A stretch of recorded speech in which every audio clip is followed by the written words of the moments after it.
Hey y'all, what's happening? Just confirm that everything looks okay and sounds okay. I had a weird little, just a little disturbance in the force for a minute there before going live, and it thought I might have to restart my system. But I think it's working. Just let me know that it looks okay, that you can hear me, that it sounds okay. I think it does. Hi everybody, how's it going? What's happening? I got a cup of strong black coffee here because I had nothing to put in it today. Sounds and looks good. Excellent. Cool. You're gold. Fantastic. Good to see you guys. I'm a little late. Sorry about that.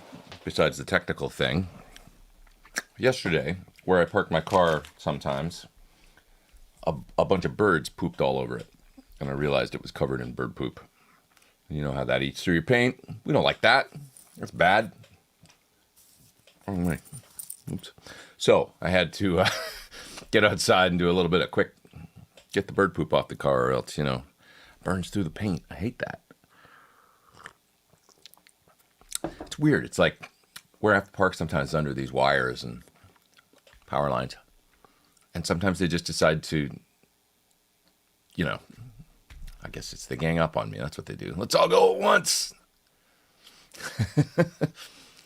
And that's how it goes. Do you have your EVH there? I'd love to hear it. Which one? The EVH delay? The EVH guitar? The EVH... I don't have any EVH amplifiers. Update on new amp. What are you allowed to tell us? It's going along. My goal is a 50 watt that's super versatile. I mean, anything that anybody's ever said kind of about the 100 or even the 15 is kind of addressed. I'll tell you that. Like, as far as like, oh, I want to get a great low gain plexi kind of thing. And I feel like I can't quite get there with a PT100 or that kind of thing. I have to turn the gain so low to get, and then I feel like it's not, those sorts of things. And just versatility and tones and everything, it's all going to be in there. And with a, killer loop, it's all going to be there. But yet still simple to use and everything. So, yeah. It should be great. I'm really excited about it. I'm actually going to see John in a little bit. We're going to have a little pizza party in a while. Mr. Sir. Yep. Oh, is that right? I didn't even know this. The PT100 plugin is on sale right now. That's interesting. Brainworks running a sale. Awesome. I didn't know that. Will it have a load box IR feature? To be honest, that's still TBA, but I'm shooting for that. It's a little more complex when you're putting a load in a 50 watt amplifier than it is a 15. 15's a little easier. But I maintain pretty high hopes for that, so we'll see. Once we get into testing and stuff, we'll see what we've got and what we can do. I'm definitely pulling for that. It's definitely leaning that way. It wasn't initially when we started out talking about the amplifier, I was like, if we just do 50, that's great and versatile and doesn't have the stuff, that I'm okay with that too. And then I thought about it, and it's like I go back and forth because I feel like. People that use the PT15 and really enjoy it and use it to the fullest extent, they seem to, and I mean like pros and all kinds of people, seem to really appreciate that feature, like the IRs and the load is really useful. So it's kind of, we created something that I feel like was useful and fairly unique. There's a lot of amplifiers out there, not a lot, but there's other ones now that are doing it and stuff. But I still feel like we implemented it in a way that was really elegant and simple and just seems to be functional for people. So I hope that that'll make it into the 50. And I have high hopes for that. So not completely certain yet, but will it be a 2-channel or 3? It's going to be 3 and very versatile, like more so than anything that we've done so far. Yeah. It's going to be killer. I can't wait, actually. I can't wait. What's the story of the new EVH Classic Frankenstein pickup 8.1K? Somebody told me that they heard about that. And then I went looking online to see if there was anything released, and I didn't see anything about it. But I know they'd been working on these for a while. I do know that they've been working on them for a while. And I don't know anything beyond that because I haven't seen or tried them yet. Although I'm friends with Matt, and he was a long time ago. He was like, "Hey, we're working on a couple new things. I'd love to run them by you and see what you think." That kind of thing. So beyond that, I haven't connected with him on it. But I hear that somebody, I saw it in, I don't know if it was on the gear page or something. I saw somebody talking about them. I thought, oh, they must be out. And then I went looking, I didn't see anything about them. So I don't know. And I haven't really spoken to him about what the if they're based on anything, or beyond him just saying we've got a couple new things and love to see what you think. So, which I'd love to just as Guitar Geek friends check it out. Thank you for the super chat. Appreciate that. How do you care for the neck of your Sir Standard? I have the black with red neck, and how do I take care of it best? Oh, how do you care for it? It's got a finish on it. It's like a satin finish, really. And you could probably get away with using, numerous different kinds of guitar polish on there and be just fine. I don't think it's protected. So if you want to put something like, I used to really like GHS Guitar Gloss. I don't even know if they still make that. I think I have some. Maybe not. That's funny. I probably haven't had some in 20 years. And I thought, if I look over here, there'll be a bottle. But I don't think I do. I've got other stuff. I've got this spray cleaner from D'Addario there. Anything like that will work just fine. And you don't have to worry about it getting gummy or weird because it's not lacquer or anything on that neck. Yeah. I'm going to move down the chat. Well, we've got 260 people here. That's great. Great to see you guys. Great to have you. Great to have you. It's been an exciting week. I'll tell you about it in a little bit here. Hi from the Peg. Winnipeg. Looking for a Bluetooth headphone amp to connect to my mixer output. I don't have any recommendations because I just don't know that. I mean, maybe it is, but Bluetooth for a long time wasn't nearly fast enough to use for like tracking or something like that. It would add too much latency. So I'm not sure. Maybe there's lower latency Bluetooth headphone amps out there now. But do you guys have any recommendations? I mean, I haven't gotten into that world just because of I just use a wire, go into my interface because I don't want to deal with the extra latency, But maybe some of you guys out there are doing it, and that's what we're here for. We got so many people here. Maybe somebody else is doing that and had some success. Yeah. If the PT was 100 watt, I'd be in for sure. Well, we've got 100 watt out now.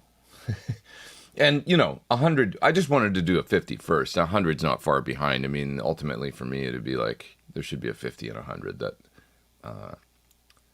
are, basically really similar. Just maybe the 100 being a slightly bigger head shell and that kind of thing. Which Celestion high gain IRs would you suggest for Fryette power load IR, 200 milliseconds or 500? I don't know what his chip is, to be honest. So that'd be a question for Stevie. You're frying with the 200 though, really, with or without room mic. I think you got to check with him as far as the sample rate goes. I would assume it's probably 48K because just a lot are. But double check with him. Send them an email and or it might be in the manual. As far as the spec goes. It might be a good Google search thing, but I know you're asking me and sending me a super chat. I should have more answers, but I'm not 100% sure about that. But I think you're fine with a close mic IR. There's no need to do the 500 millisecond. And if you look at the Celestions, I mean, they fall off after like the 20 millisecond works fine with the close mic Celestions. They're literally like a spike, and then you can see the wave, and then it's down to nothing by like 22 milliseconds or something. So. The room mics is a different story. If you incorporate any kind of room mic or anything like that, like if you use one of the room, their blends that incorporate the room mics in, if you want to get that little bit of extra tail, then 200 is enough though, for honestly, I mean, you can go 500 if their chip will handle it, but I doubt it does. I don't know that for sure, but there's very few out there that will do, like in a standalone IR loader, that will handle a 500 millisecond IR. the Strymon will, like the Iridium, if you use it as a loader, there's only 3 slots, I think, or is there 9 slots? I guess 3 per amp, and then you can disable the amp and just use it as an IR loader. I believe the 2 notes cab M little guy, the newer one, will do it up to 200, I think. But yeah, I just don't know about the Fryette. I would be surprised if they had a chip that did up like 500 milliseconds. Maybe they do. Maybe, yeah. Hit up those guys and ask them. And thanks there, PHNX. Appreciate that for the super chat there. I could take a quick look here and see. I mean, if anybody wants to do any internet research, but I'll just take a look and see if there's anything that tells us. You know, I wouldn't be surprised if the IR length was shorter. You know, here's an owner's manual. Let's see. User IR loader, analog cab, and mic emulation. Okay, let's get into the.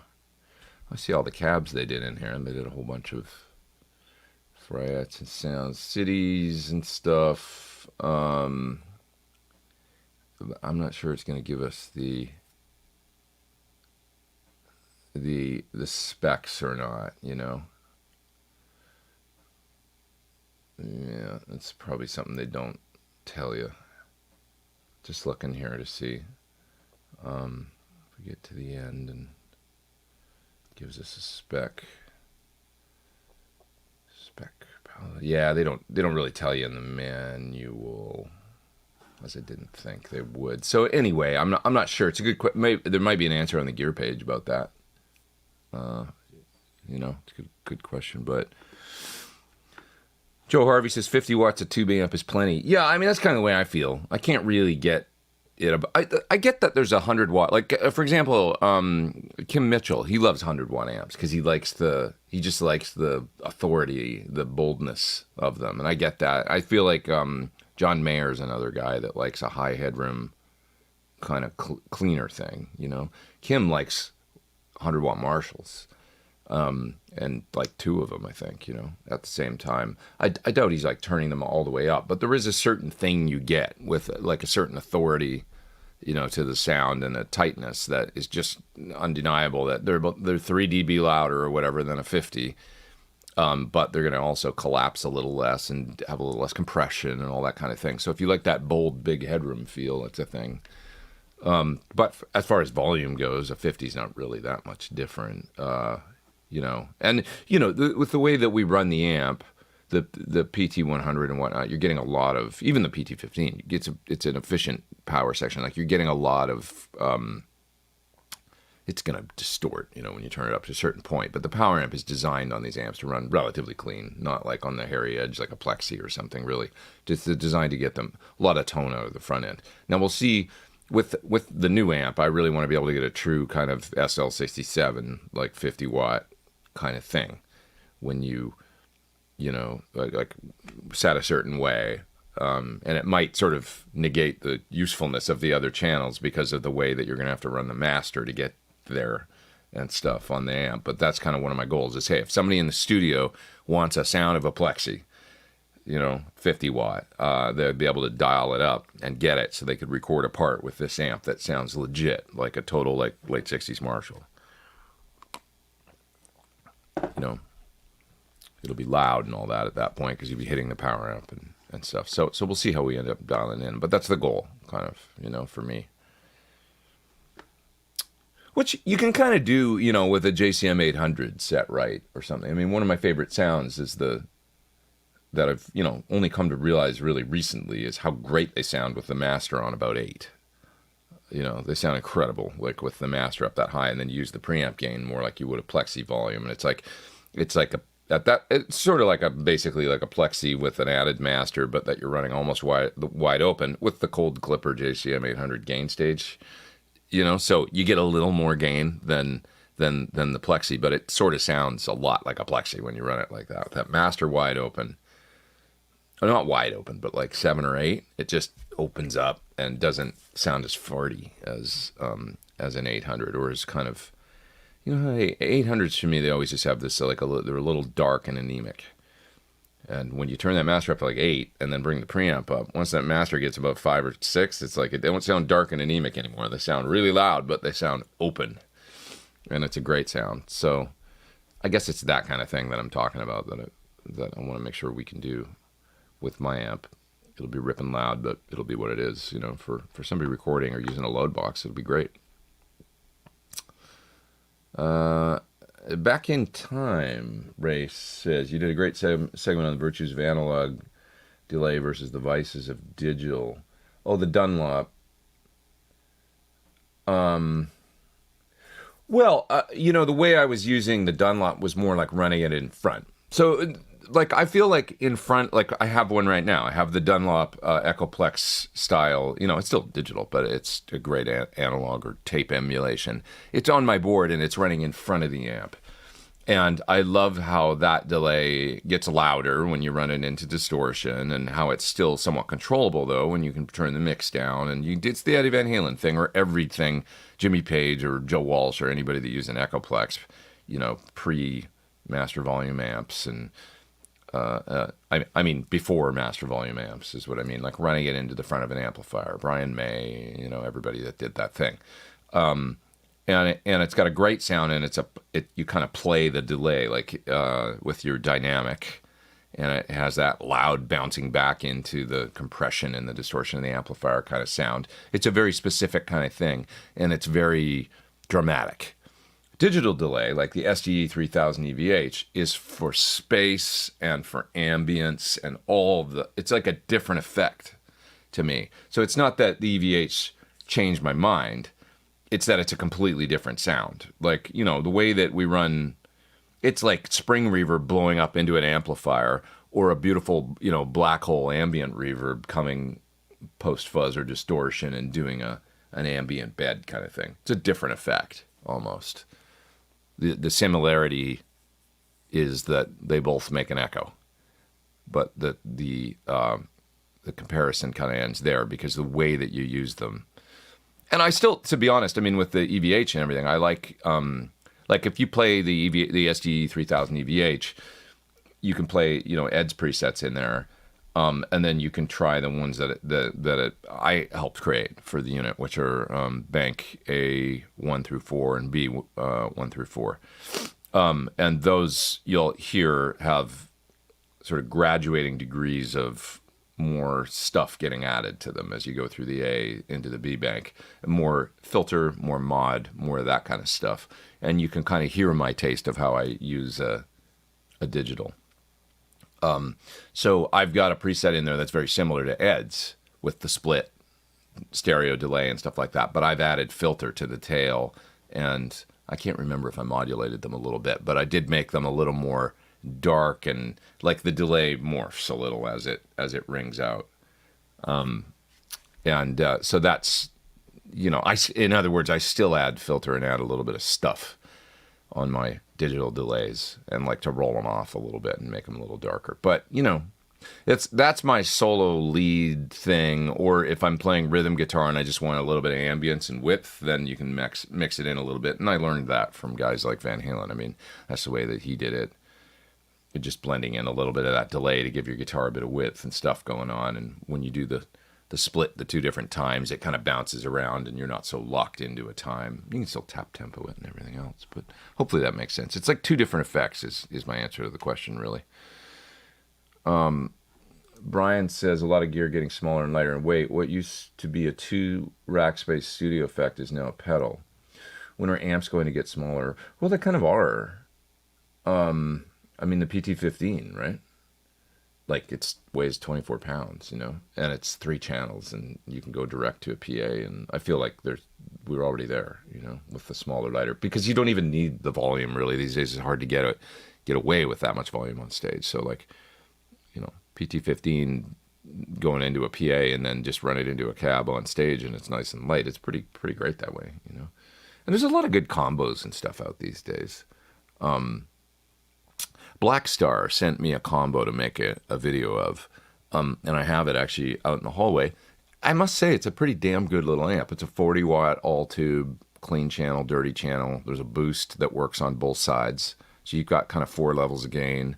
Seems to have a decent effect loop in it. I'm going to make a video on it for them, but it's a nice amp, 40 watt, 112, lug it to the gig, and you can basically make one trip from the car if you got your guitar in a, gig bag, on your back kind of thing, and then have your cables in another one. You're good, So there's lots of good stuff out there that's light these days. Yeah, what's a Marshall sound like through a Vox cab with Blue Celestians? Well, I've always said that the cabinet is as big a part of sound as anything. The cabinet has at least as big effect on the sound as the amp, I think. Like a 412 with greenbacks is going to sound so different than an open back with Celestion Blues.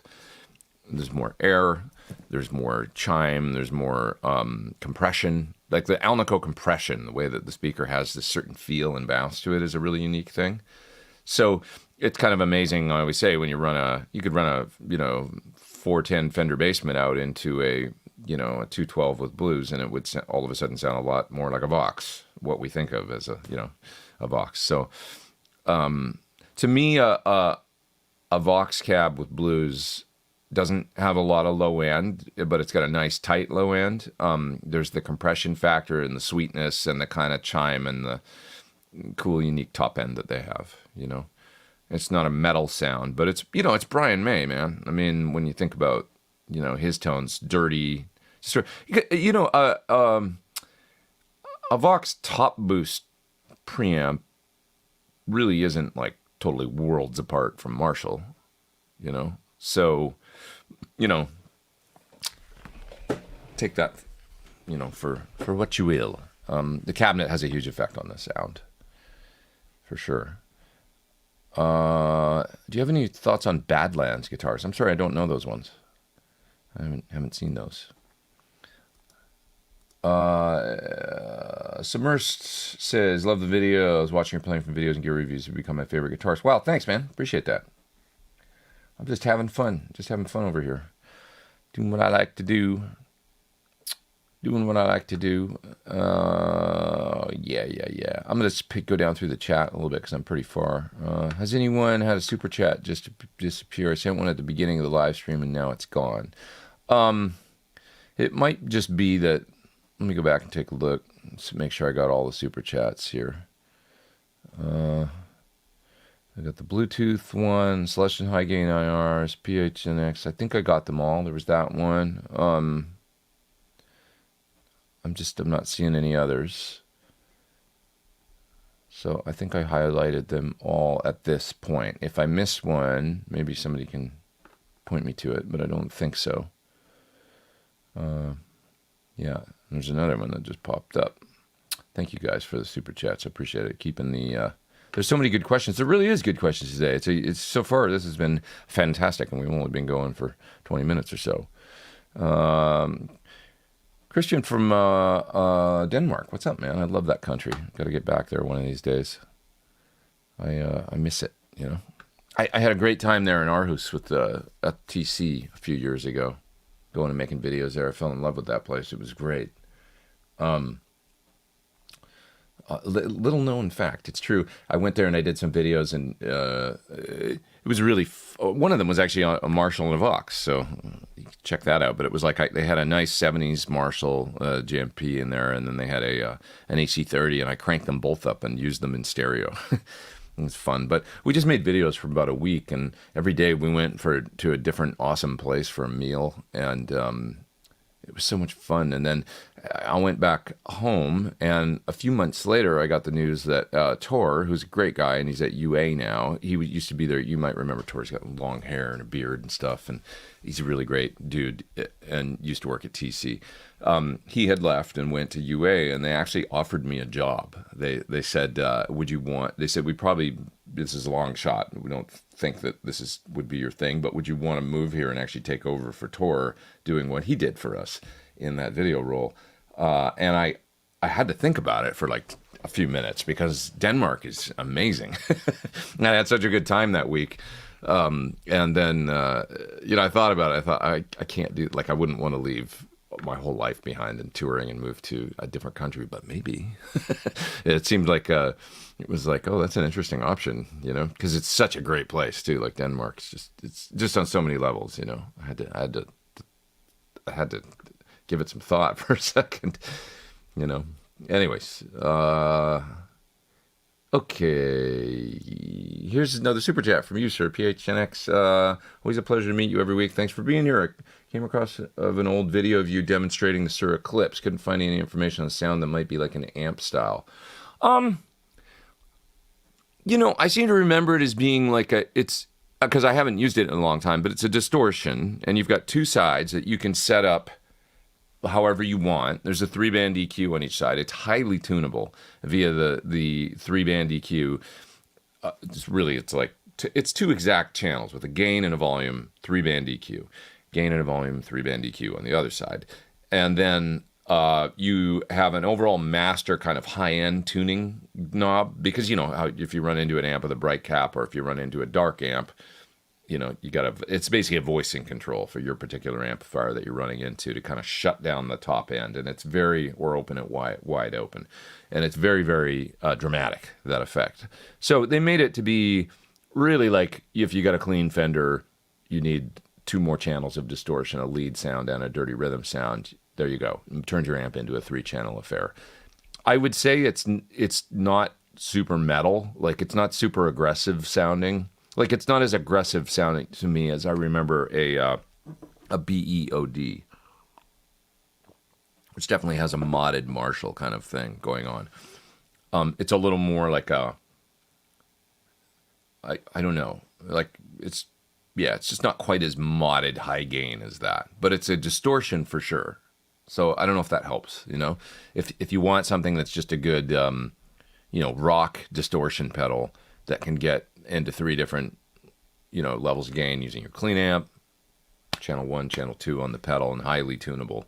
And maybe, it'd be great if you do a lot of stuff with different amps, like fly dates or club dates where you're using the house amp and you need to be able to tune in your pedal to match the amp that you're plugging into. Terrific for that, because it's really versatile between the dual 3-band EQs and then the overall kind of high-end tuning control. So hopefully that's helpful beyond what you saw in my video.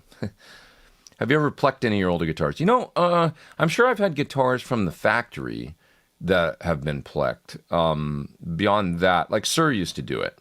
So I know I've had some guitars from them. I'm not saying they don't do it anymore either. I'm not sure. I think some of their guitars they do, they've got the pleck there. And I'm not sure which guitars get plecked and if some guitars, I don't know. You'd have to ask them, how they're doing frets these days and stuff.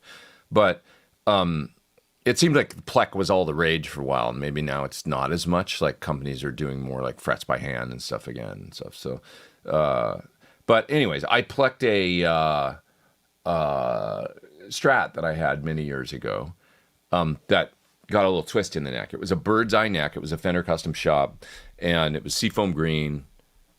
Used to play it a little bit. I got rid of it around 2007 or 8, and I remember right when I was playing with Chris Cornell, like in the middle of my tenure. There's a few pictures of me using it with him, and then like sometime in the middle of that touring cycle, like got rid of it. And one of the reasons I got rid of it was this twist in the neck. So I thought, pleck, it's supposed to be able to like sort of engineer into the frets whatever kind of curvature you need, even if your neck is a little tweaky, like, And so this neck, bird's eye, now we know, like bird's eye, you really shouldn't use bird's eye unless you're roasting, because it just makes the neck way more stable. It's essentially diseased wood. When you got all that figure in the neck, and you can make the necks really unpredictable and unstable. So sure enough, I had one of those late 90s Fender custom shop, bird's eye, and it got a good old twist in the neck where the treble side was over, bowed, and the bass side had the big curve in it. And so it was buzzing on the lower frets on the high E string and the B string, and just kind of sucked, and then it would have kind of higher action on the other side. I was like, this is a drag. So I took it and I got it plecked at West LA, or what was it? Westwood Music. They had the first pleck in LA that was at a repair shop. And it kind of worked. I mean, it was like, it worked pretty good. It was like better for sure. That's the way I used the guitar for 4 or 5 years with that Plek fret dress before I got rid of it. And it was fine, but it always still bothered me because I'd look down the neck, and when you sight down the neck, I could still see the curvature in the wood. And so it's stupid, but it was like a visual thing that bothered me, even though it was playing better and not fretting out as much. And it also just bothered me that I knew the neck could probably take a twist the other way or do something else at any given point. And so I ended up selling the guitar. But it's probably silly. I mean, somebody's probably enjoying that guitar right now. I think I sold it to somebody in Europe, actually. It was seafoam green, kind of cool looking, like custom shop seafoam green 60s Strat. Yeah. The PT15 clean channel sounds amazing above 4 on the volume. Love the punch. That's when you're really getting the power amp involved, above 4. I assume you mean kind of the master getting up there. If you run like, the overall master and the channel master on 4 or just a little above, you're definitely getting some power amp compression and stuff. And it's a great sounding power amp, the 6v6s and stuff, and utilize those. We use those JJ 6Vs, and they're a really stout tube. It's basically almost like a 6L6 kind of in a, as I understand it, in a 6v6 housing. They're really robust, and so John made the power amp have quite a bit of punch and headroom before it doesn't collapse and get fuzzy real early or anything. It's got a surprising amount of punch for a 15-watt amp. So Richard says, will the 50-watt have power scaling? No, not going to do anything like that. No, it'll be more like our 100, with a good true 50-watt, but with great masters, and it's going to have enough gain options in there. The amp essentially is going to be, like similar to the PT100. It's a lot of the tones coming from the front end, and a great sounding preamp section, but with more options to be able to do the plexi thing than that amp has, as far as the gain staging and architecture, the preamp and stuff like that. If you want to get a true plexi thing, you can, and it'll just be more versatile as well. And there'll be both less gain and more gain available. So really versatile. What tubes will the 50? It'll be all 34s, dual 34 kind of Marshall power section for sure. That's my favorite. So. Yeah, John says, for me, 100 watt isn't about volume. It's what I perceive as balls and girth. Balls and girth. You got girthy balls. Sorry. Ian says, my 50 watt Marshall is able to crush a car. Yeah, I like that. Cold clipper, says Embry Smith. Yeah, the JCM 8, well, I mentioned the cold clipping gain stage. The JCM 800 has an extra gain stage in it beyond a plexi, right? That some people call the cold clipper stage. It's a tube gain stage, but it's relatively anemic, and they put it in there to just. I think what they were trying to do is basically make an amp that kind of sounded like a plexi, but you could use a master volume, turn it way down, and then you'd get about the same amount of gain as if you had your plexi up on 5 or 6 or 7. That's what a JCM 800 is. How successful was it? It's a different sound. It's not really the same. The Jose was much more close to, which was a whole tube gain stage in front of a plexi. The way the JCM 800 is you've got the regular gain stage, and then you're going into the cold clipper stage, I think, and then out into the cathode follower and EQ and stuff like that. Is that right? Did I get that right? For Marshall guys that know it's basically just adding another little cold like stage that adds a little bit of grind to the tone, and that's why you can turn up the preamp on a JCM 800, and when it's on 6 or 7, and you've got some distortion, you can turn the master down. But it's not this. Yeah, something about the way that Jose did it by running a tube stage in front of the standard plexi architecture instead of putting the cold clipper stage where Marshall did. It was more right sounding, because that was the Jose. That was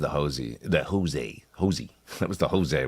He was trying to get the plexi sound, I think, at a lower volume, adding a master, kind of similar to do it to a JCM 800. He was like trying to do better than what Marshall had already done in the 2203 and 2204, I think, and give players a more closer to the plexi thing. My plexi sound best around 7 or 8. Agree. That's where all the magic happens. And then you just use the volume control. I mean, that's the good stuff. Yeah. Yep. Uh, yeah. Let's see. Ian says he owns a Tech 21 DLA pedal. It's based on the Echoplex. Can't wrap my head around it. I'm a less is more kind of guy. Well, I get that. Hey, you don't got to use it. What's a difficult song most difficult you ever learned to play? Wow. I learned Roundabout once. That was a lot. Like, most difficult. I'm the One by Van Halen. I can kind of play front to back, like licks verbatim and all that stuff. I guess that would be because it's relentless, and getting just the feel right out of the gate with the groove is pretty hard, with the swing and everything.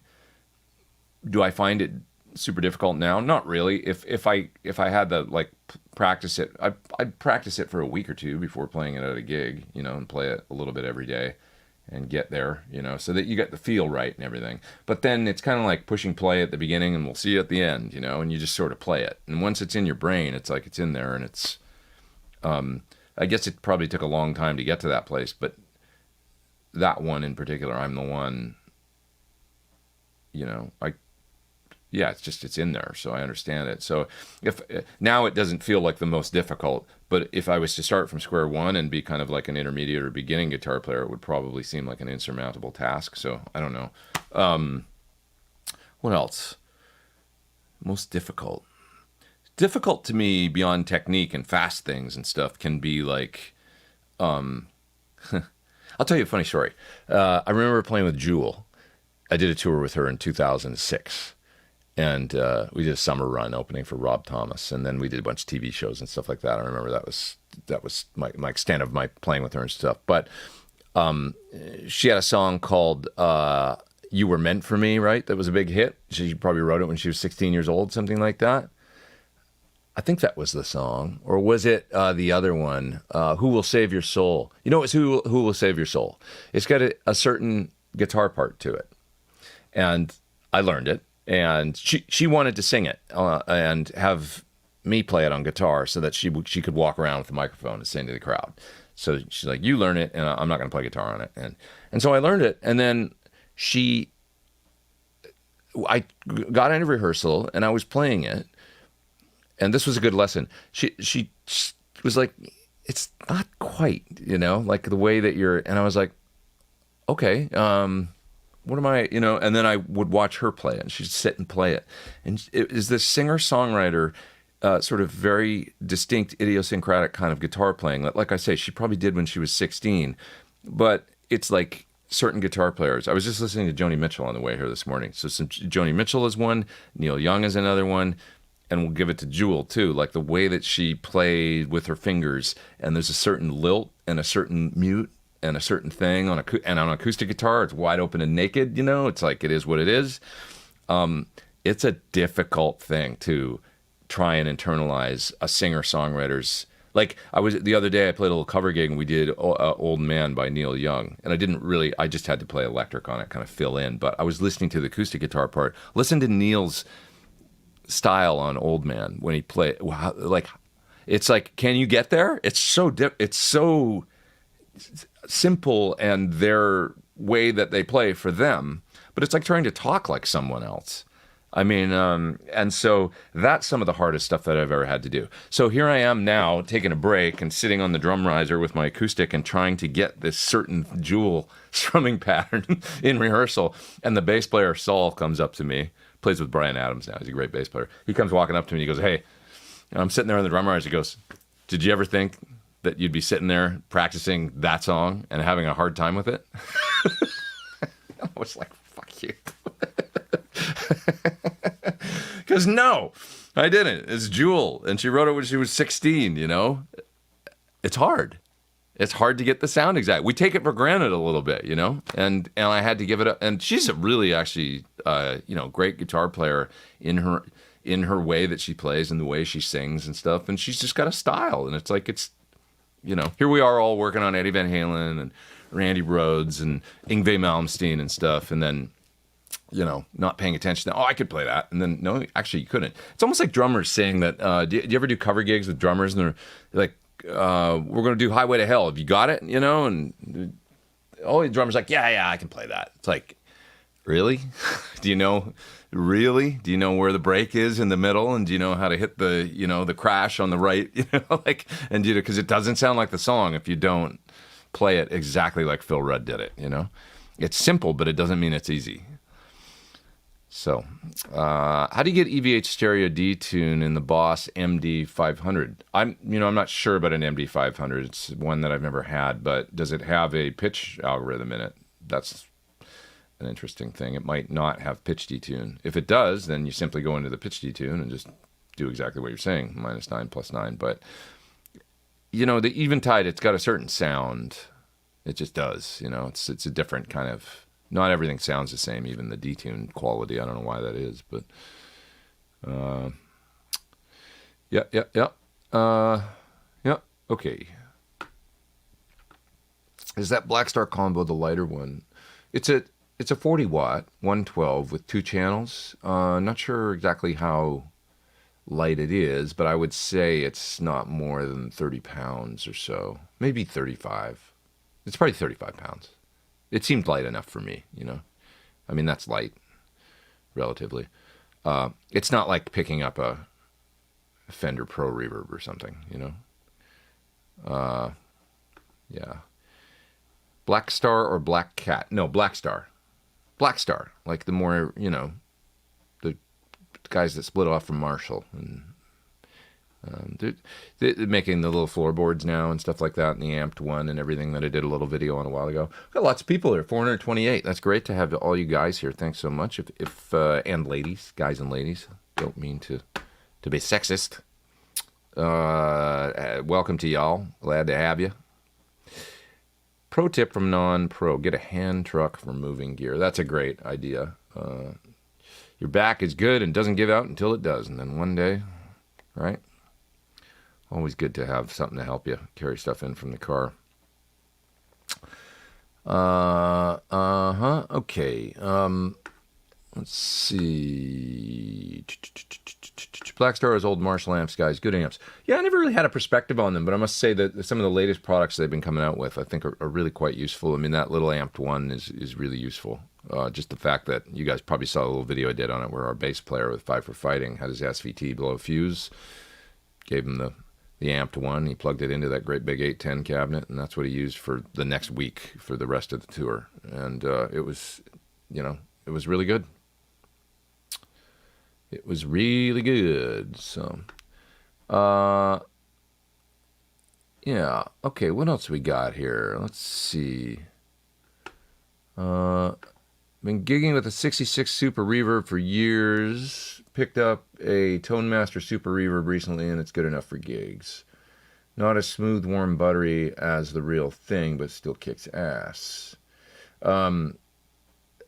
That's great. I mean, those are the modeling amps, for those that don't know, the Tone Master series that look like the originals, but they're actually a digital amp. And they look, if you look closely, you see the Tone Master badge, but otherwise you'd think you were looking at a real Super Reverb or a Deluxe, or I think they make a Twin too, don't they?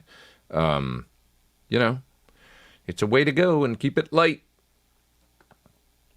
You haven't reviewed the Katana amp. Do you have an opinion on it? No, I actually don't have one, so I can't comment on that particular one without having checked it out. I've heard good things though. I'll say that Sir got one of the little combos, and he's like, "This thing's great." Like, to be honest, he really likes it for a practice amp or a low volume at home thing. Look, Pete, enough of all this other amp effects talk. All you need is a PV Bandit and a late 80s multiverb. Nothing wrong with a multiverb. Isn't that the Thai Tabor? Good old multiverb. PV Bandit. Didn't mind the trans tube. Pretty good one, really. Pretty good version of that amp. They weren't too bad, as I remember. PV, give it up for PV. They made a few things that were cool. The classics, the Bandit trans tube, the The VTM 120 and 60, which were basically Jose Marshalls. Don't tell anybody. John Deshane, running wet, dry, wet with the Sirline Outbox, Power Amp, Parallelizer, H90, EVH, SG3000. As far as signal goes, I believe my rig is just stereo with dry center. With SD, should I run the red or green? If you've got 3 cabinets and you want the EVH sounds, you're going to use the red, the first EVH presets, the first 4. And because you've got all that stuff, you can easily mix it in at the level you want anyway. So you could use either, really, the red or the green, and just turn up your parallelizer, send to the SDE till it sounds good. You've got enough.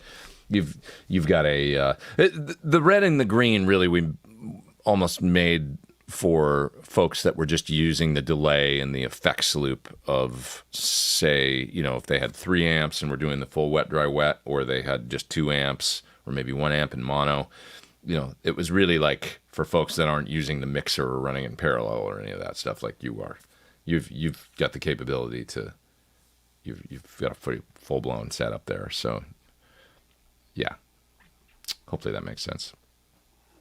It's different mix level is all it really is, trying to balance the level of the delay to the dry signal. Because of course, if you got a center dry, you got all that dry up the middle, and the red presets outside cab sound great. If you take that same setting and then bring it over to just a stereo rig where there's no center dry, it'll seem like a lot of delay. So that's what you'll find. Hopefully that makes sense. Another super chat I got to grab there.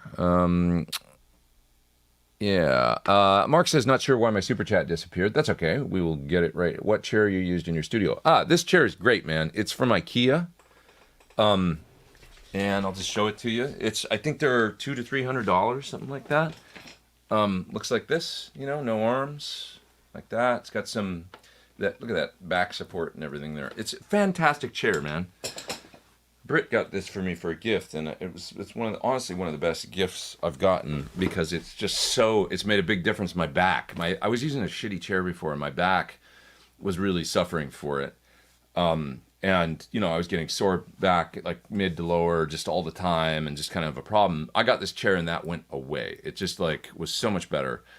And it actually does goes up or down, like I am right now. It's got that, and then it's got a recline that goes back, and I can actually sit here and take a nap. It goes that far back, which is perfect.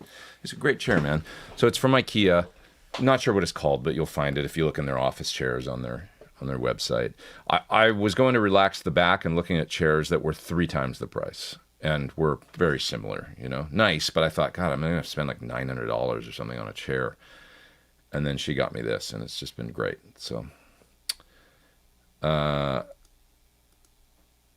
hey, Pete, big fan of yours. Thanks, Les. Great to have you here. Is the new Boss EVH pedal, would you get the balance tone with a single 5150? Well, a big part of the sound and the effect is stereo. You can get a similar kind of thing going to that 7th seal, or the different, with the delay and the difference, that he had going on that. And balance, there's the pitch too, he's still using wasn't he? It's a healthy amount of pitch on balance, right? I think. My mind is going these days. I can't, now I'm thinking, is there? But yeah, there is. He didn't lose the pitch until like 98 sort of thing. But, so a big part of the sound is stereo, to get the wide effect that he was going for. By the time we were, it sort of starts at 1984 and then gets more and more and more and more as time goes on, into all the way to 95, right? So, so take that for, you might need another amp to get at least, to really experience the effect. And it's hard once you go stereo. It's hard to go back. You might find it's hard to go back to a mono rig because it's got so much space, and you can just kind of set the amps kind of further apart or closer together, whatever you want for the amount of width you want. It's just this sound that envelops you, and it's really fun to play. So, is what it is. There's no free lunch, I guess, is what I'm saying. But you can get some of that, at least the ambience with the EVH, and just run it in mono. I think you can hear it in my video, for the EVH pedal, because I did all three ways I did wet, dry, wet, I did stereo, and then I do mono, and I show you kind of like the sounds and what you can listen to that and get the idea of what you can expect, I think. That was my goal, was to kind of leave no stone unturned and show everything in that long video that I did. This is the chair. That's it. It's got that crazy name that I would never remember because I don't speak Swedish. But yeah, cost has gone up for the last year. But yeah, that's it, man. That's the one. Screenshot that and go check it out. Do you have advice for songwriters who want to have everything in place to make it easier for the session musicians and engineer they work with?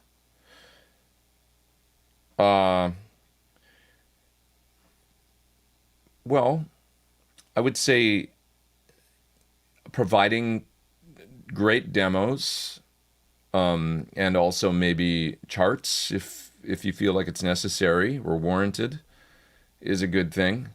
Maybe ahead of time, so people could listen before they get there and be prepared. Just being clear with your communication about what you want. Like to a guitar player that's going to come to a session, like, hey, could you bring, maybe I can see using, a Les Paul, a Strat or Telly, and I'd like some 6-string acoustic too, and if you play slide, that's great, bring that. Just that kind of thing, just being clear about just what you want and what you expect, Drummer, it's like, I'm going for this kind of sound, I want it to be like the Beatles, or I want it to be like, Lars Ulrich, or I want it to be like whatever it is that and then they'll know what kind of drums to be planning on bringing and what kind of approach, that'll affect probably, the type of kick drum beater the guy brings or whatever, or, different things like that. Bass player, I really like Chris Squire and Geddy Lee, or I really like Motown, it's going to be like, oh, I'm going to bring a P bass with flat wounds and a mute, or I'm going to bring a jazz bass and I need to get a rig that's got some grunt, so it's like a totally different thing. So just being clear ahead of the session about sort of where you're going with it, and because essentially it sounds like you got to keep in mind that if you're just hiring a session musician and an engineer to record your songs, you're kind of the producer, unless you got a producer involved, because that's kind of what I'm talking to, is actually production, like essentially production means sort of the whole project, you bring it in on time, under budget, and get the best result you can. And if you're doing that for yourself as a self-produced thing, you've got to wear all those hats of like, charts, providing music, giving everybody expectations of what they can expect, dealing with pay. It used to be back in the day, you had to go buy tape. You had to, bring it to the session. They didn't have tape at the studio. You had to go to the store and buy the reels. You had to do all this stuff. So just all the considerations of, you want to be able to walk in the door and have an efficient time and a productive time, and hopefully a enjoyable time making your music, So there's a lot of things to consider, but hopefully that gives you an idea. Plec job is $379 with new nut at Sweetwater. That's interesting. It ain't cheap, but when you think about it, if, with a new nut, you're going to need a new nut anytime you do frets. So what's Plec? Plec is a machine that essentially does a fret dress. It's literally a mechanized, computerized, looks at your guitar, analyzes the frets in the fingerboard, and then literally goes in and does the dress. It's a machine that has your guitar like literally clamped into it, and it's doing all the frets, and then crowning them and everything. It does the whole 9 yards, automated. And manufacturers about 20 years ago started getting into it as a means to kind of increase, like maybe better fret dresses in less amount of time than a human being could do it. So there's pros and cons. There's people that are, into it, and other ones that aren't.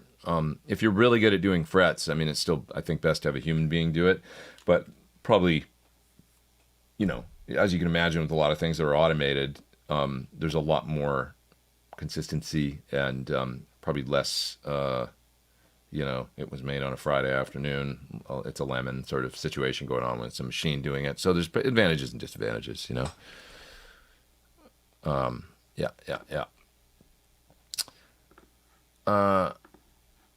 Just bought a Synergy Sin 2. That is I think that's the one that I have right here. You can't quite see it because it's dark in here, but it's the one rack space with 2 modules in it. Which modules would you recommend for a wide variety of classic rock, from Beatles to Tom Petty to Deep Purple? Well, it sounds like Beatles and Tom Petty, you should maybe look at the Morgan one that's kind of AC flavored, you know? And then on the other one, you could maybe get something like, you know, the BEBB from Friedman, which is a Fendery channel and a BE channel. So then you'd have your, you know, you'd have Vox Fender Marshall kind of in there, front ends. Or maybe the new Friedman BE Deluxe, which has 2 BE channels that you can configure however you want. So I would look at I like Friedman modules in there, you know. So I would look at the BE Deluxe and then also the Morgan module, or the BBBE if you don't need super high gain, but a BE channel is enough, which is pretty gainy as it is, you know. So, yep. Okay, what else we got here? We got 427 people online. Great to have you all here. Please hit the thumbs up if you're digging it. Helps to spread the show far and wide across the internet.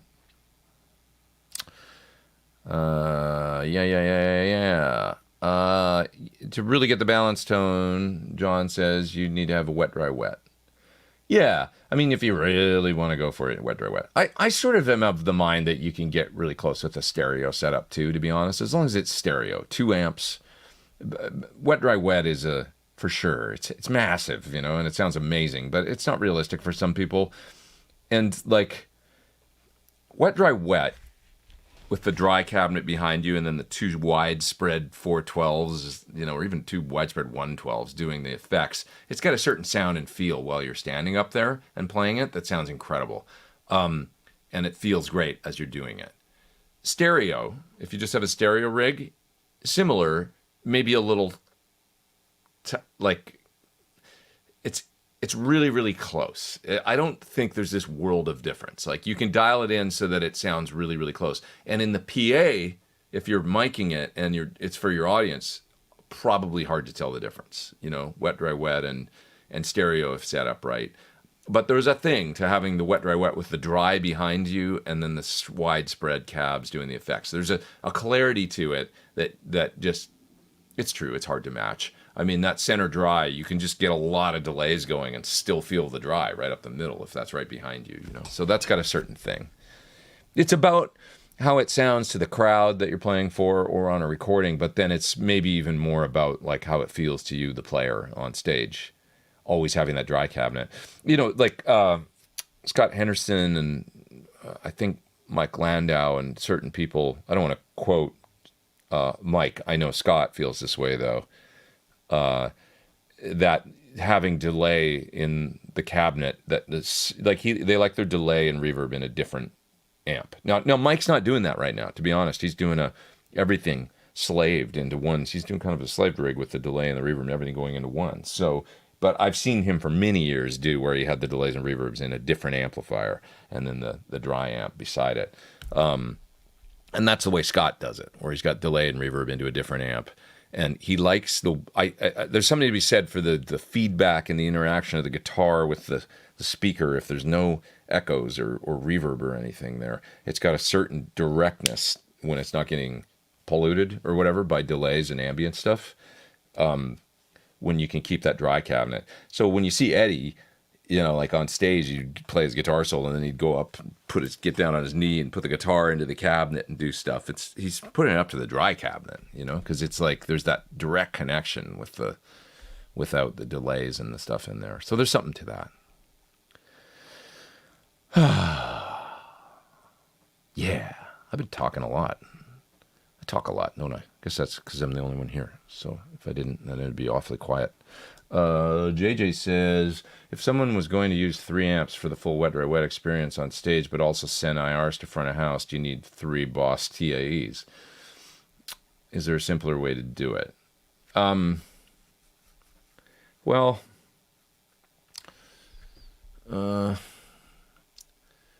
how would you do that? I mean, yeah, it's complicated. No, you wouldn't need 3 TAEs. If you wanted to do IRs, let's see. So you've got your sound on stage coming out of your speakers, and now you want to duplicate that to go to in an IR setup. It's tough. You could just use one IR box and then send that out to a mixer of some sort.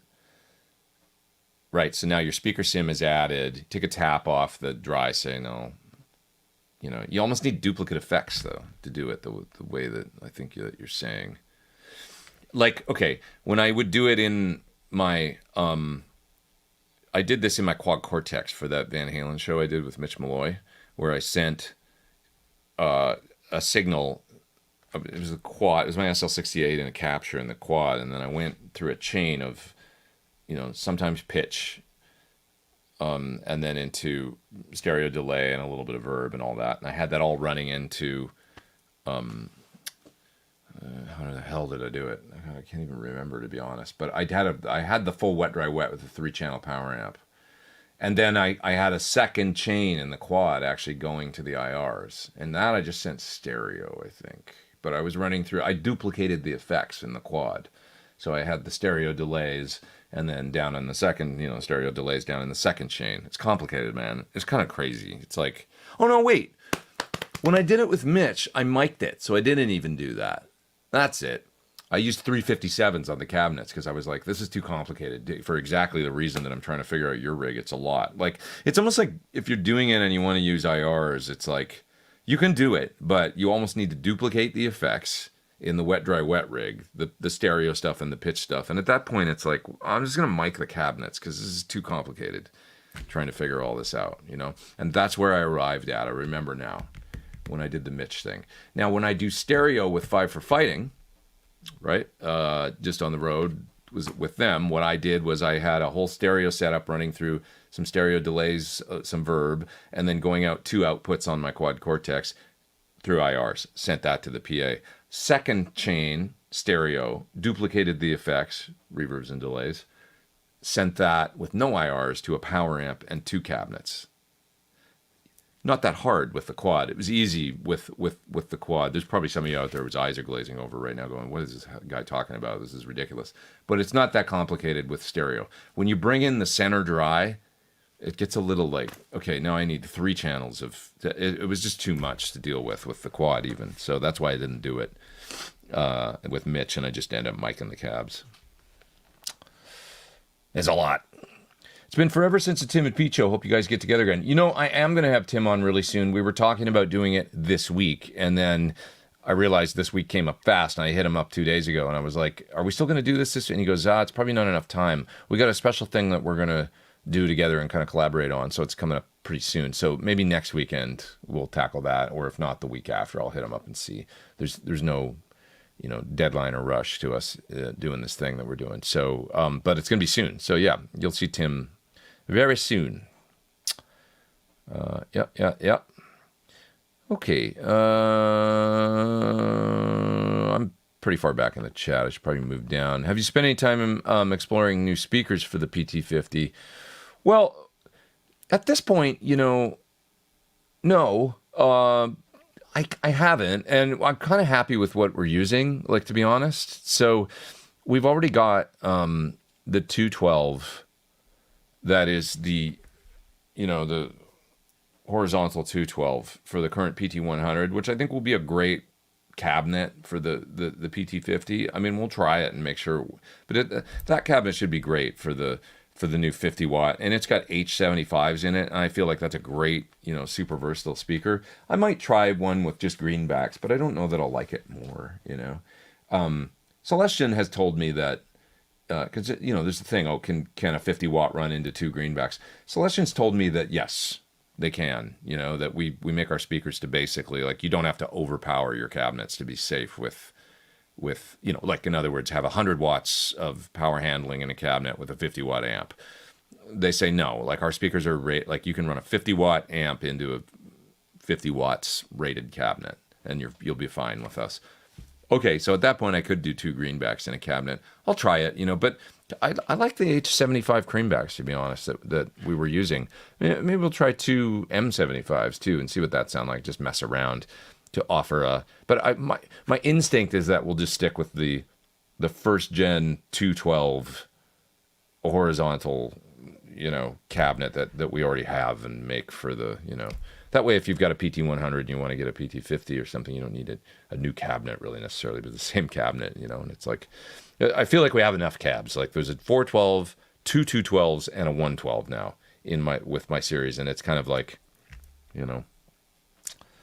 with some different speaker options, so that's enough for now. Yeah, Okay, I'm going to go down in the chat because I'm pretty far behind. I think I may have missed a super chat or two. Yeah, there's one there from Stan. I got you. I wasn't forgetting about you. On the EVH side, SD3000, how do you set it to kill dry for a mixer on a wet-dry wet rig? Great question. I need to answer that myself, but I know there's something in a menu there that you can do that. I haven't done it yet, but there's a way to do it. Kill dry is definitely something that I made sure that there's kill dry in there, right? It's in the manual. I just can't remember how to do it. But, can we see if we can figure it out? I've got it right here. Although I put the adapter away. There it is. Let's take a look. Let's take a look. If old Pete can answer your question by just hunting around. All right. Let's see. Power going here. There it is. Just look at it. Setup. We'll assume that's the correct menu.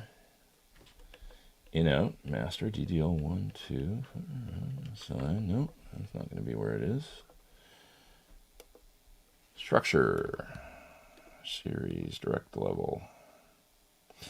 So there's a direct level control, and maybe it's just that we set that to 0. Could be that. And that's in the master menu. Send, return, foot volume, control, assign. That's all other stuff. I don't think it's any of this stuff. It's all other stuff, but it's going to be in the menu. It might just be that direct level, that you simply set that to 0, and then all you're doing is getting affected output. That's a master setting. So, yeah. That's my first guess, is that it's that, but I'm not 100% sure about that. Bypass DSP, analog. Yeah. And then if you use it in wet, dry, wet, like Ed did, you'll probably want to set the bypass to the analog bypass. You have to, I think, in order to get the... Yeah, so that exists here. It's another important thing. Bypass DSP analog. That's in the in-out menu.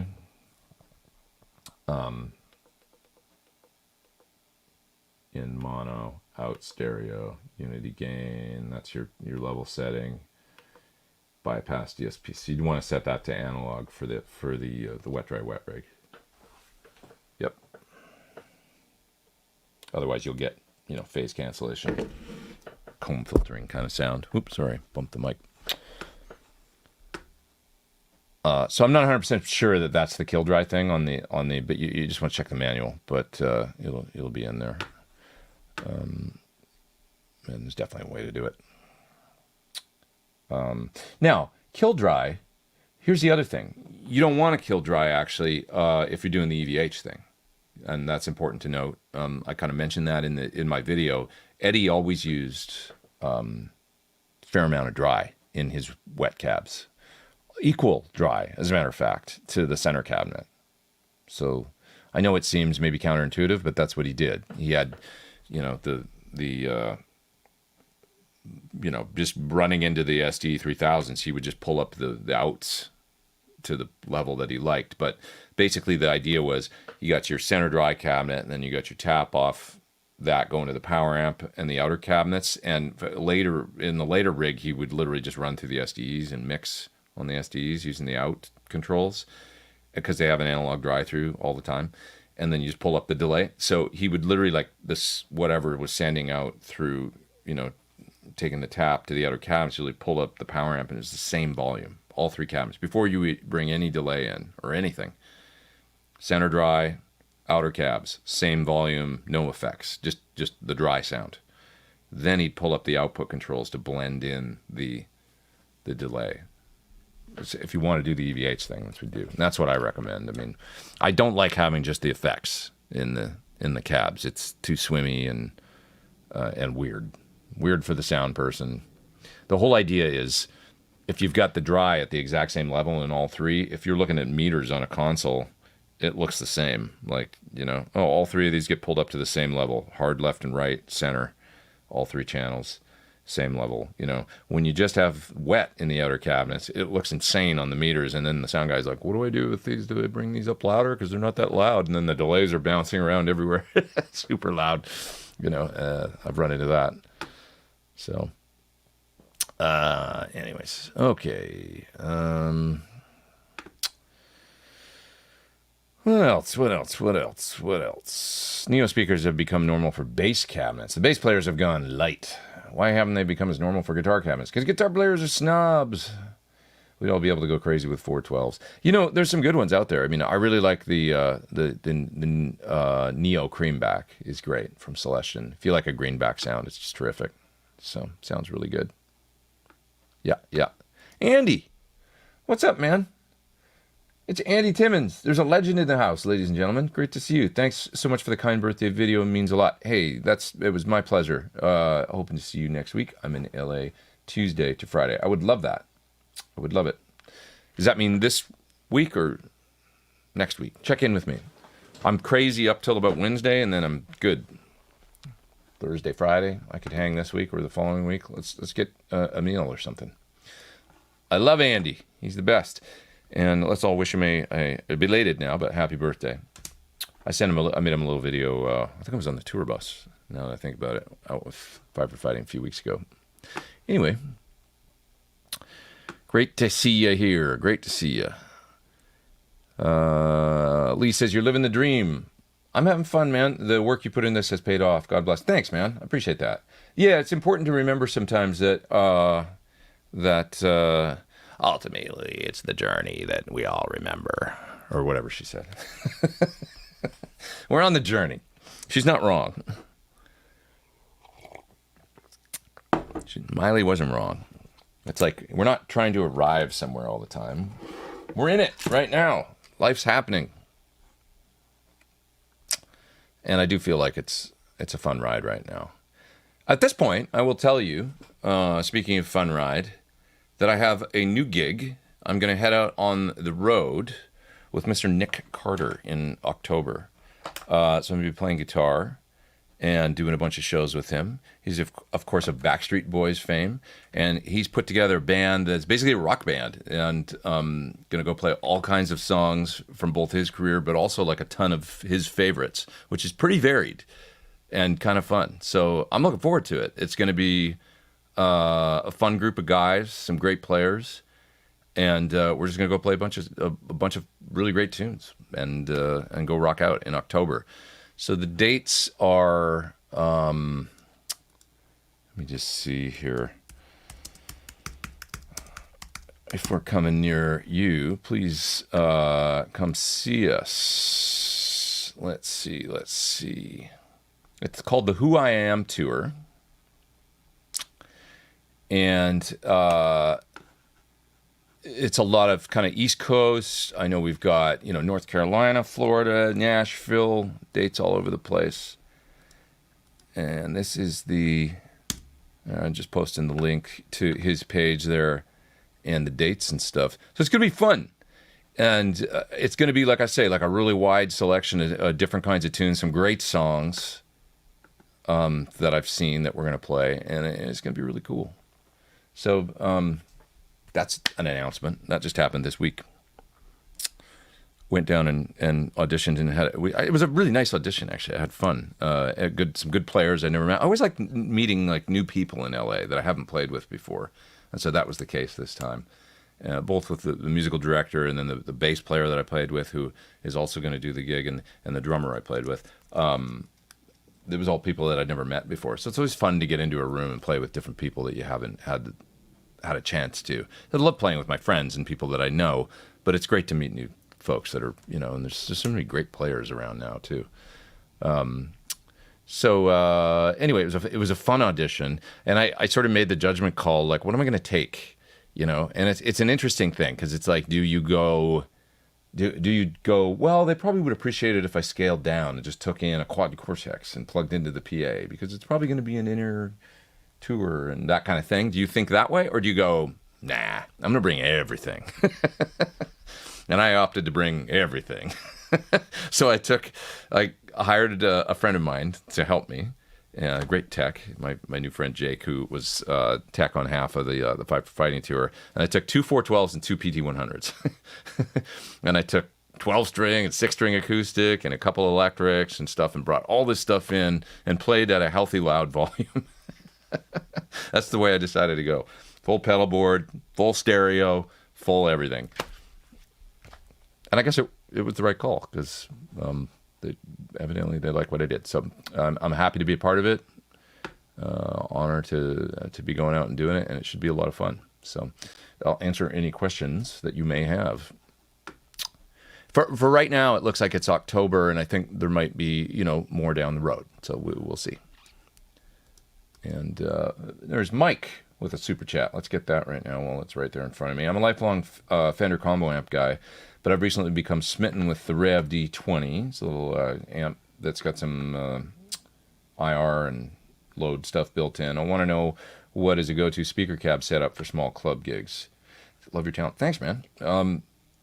Speaker and cab setup, I mean, it just depends what you want. There's some great 112s out there now. I mean, I really like our 112 that comes with the PT15.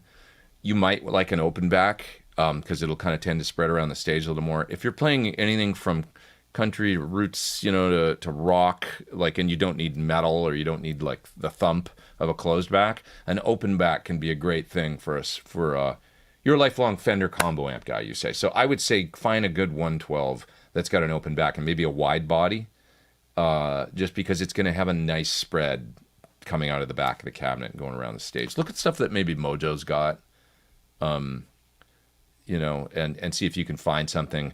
I tend to recommend something like it's a D20. It's not a super powerful amplifier, so you should be fine, actually, with a wide range of speakers.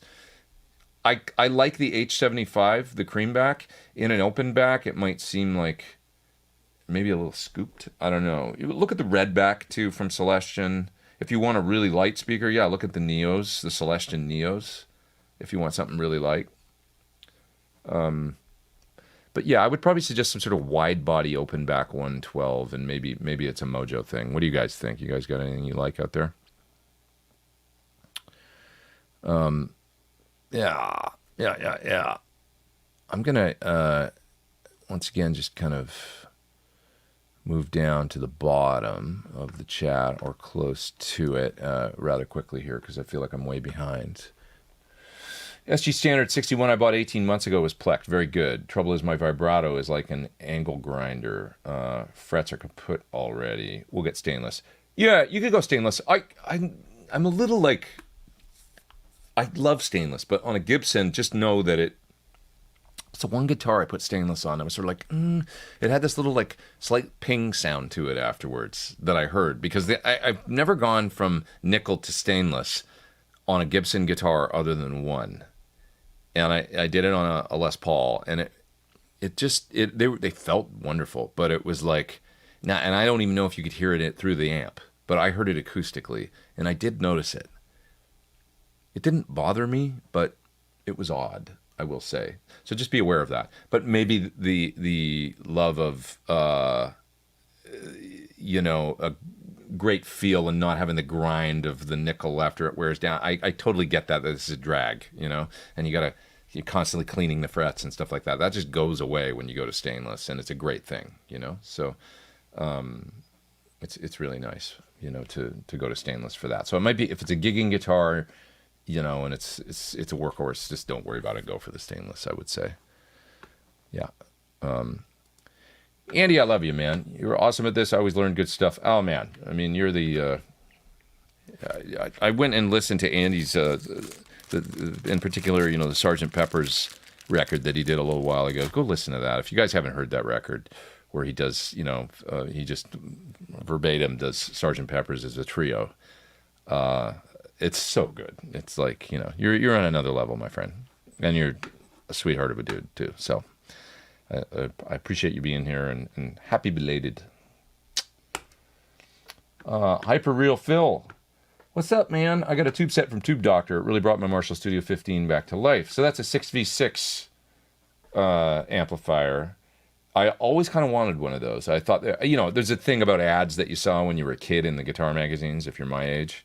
And I always remember the ads for the little Studio 15 true, tube Marshall that looked so cool, and it was a dual 6v6.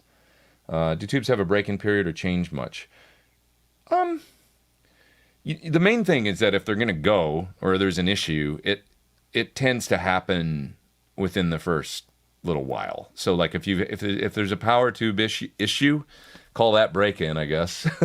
That's the one thing that'll change, is that if there's going to be something wrong, it'll tend to happen relatively quickly. And then if you get through a month or two of playing, and everything seems cool, they'll tend to work for a long time, I mean, if they're good, if they're JJs, they're probably JJs, the 6Vs, which are super robust and well made, and we've had very, very few problems with failures. I've never had any in my amps, and the JJ 6V is a really robust tube, and will probably be great. Some people say, oh, it's not a true 6v6, and it doesn't sound like that. It's like, yeah, whatever. It's not going in a Tweed Deluxe. It's going in a Marshall Studio 15 that could probably do nothing but benefit from a nice, stout, sort of more 6L6 style tube. I guess if you want that tongue soul, it's got to sound out like an old RCA or G. It's got a certain sound to it, and my Tweed Deluxe has to have that certain compression, and well, that's a different thing, But in your amp, it should be great. Do they change much with time? I mean, power tubes, preamp tubes, no. The only thing they'll do is go bad. Microphonic, or, you can sort of get weird sound, popping, or, different sounds that can happen. Power tubes, they can start to hum, or especially in a combo, Combos are a little rougher if you play loud. They're rougher on tubes because they vibrate the tube, especially if the tube's down design, the speaker's there, and you got to think about all that. They can be a little harder on the structure of a tube. So that's the kind of stuff that can change over time. But you won't find them like sounding sweeter or better or anything. Not like a speaker, nothing like that. Not in my experience, anyway. Yeah. Yeah.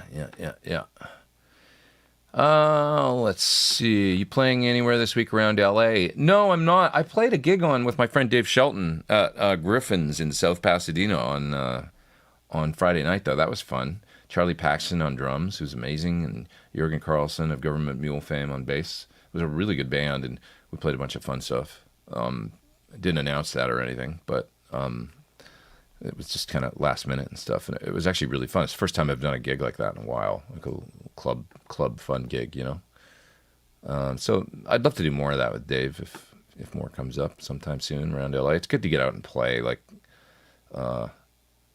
and a bunch of random stuff thrown at you, think on your feet and have fun. What cables do I recommend? I was using these Cordial cables from Germany. I did a video for them a while ago, and they're terrific. I'm not sure what's going on, though, with their U.S. operation right now. They might have kind of I don't know if they've completely bailed or if they're we're focusing on Europe right now, but I know that they were yeah, this isn't working out in America for us right now. They're a German company. So anyways, I quite like them. Not sure if you can find them though, or if you can order directly from Europe. They're a high-end cable that's like all oxygen-free copper and all that good stuff, and they're quite reasonably priced for what they are. I found so. Take that for what it's worth. Now, I must say the D'Addario cables, like what used to be Planet Waves, I don't think it is anymore, but their cables are really good. Like in my experience, they sound good. They tend to be durable. I've got a Megami here right now that is for my main. This is a Megami that I got a hold of a while ago. That's really nice. I don't know if this is for my main kind of cable going to my pedal board here. It's got a no pop on it. Let me see if I can read the what it says on the low microphonics part number. It's a Megami part number 3368, I believe it says. I got 3368, not 3388, and it's this Megami 20-footer with a no pop on this end. So if you went to look for Megami 3368, you'll find I like this cable. It's great. I mean, this is what I'm using. It's a 20-foot. Using that into my pedal board down there, and right now coming out of the pedal board is a Planet Waves one that looks like this. Those ends that they use, and I think those cables are really good for something that's readily available and not too crazy expensive. Don't forget to hit the like, says Ben. Hi Ben, thanks man, appreciate it. Thank you. Gonna head down through the chat here, see what else we got. This is great, man. 407 people still online. It's terrific to have you all here. Warehouse are great speakers. I like some of the Warehouse speakers. The one that they called maybe it was the Rumble 30 or something. I'm gonna look for it right now to tell you the one I liked. I think it was called a Rumble 30, and it was kind of a so that's not coming up. Maybe I spelled Warehouse wrong.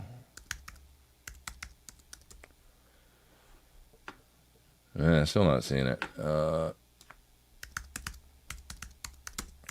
Warehouse guitar speakers. There's another one that they were making called a Grey Wolf that I really quite liked.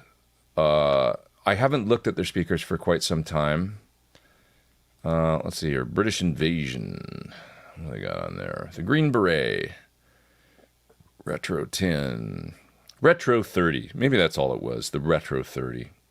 The Veteran 30 was their speaker that was kind of like a V30, but sound a little warmer, a little less of that upper mid thing, the 2K thing that they do.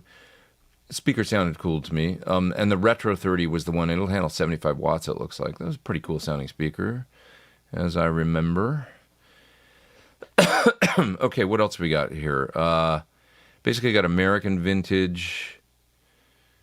I don't see one that they make called a Grey Wolf. Maybe they don't make it anymore. Maybe they never did. I don't know. They sent me this speaker a while ago, and I put it in a cabinet that I have, and I think it was called Grey Wolf. I don't know if they ever came out with it. Maybe it's just not a thing anymore. But anyways, Retro 30, that seemed like a good speaker to me.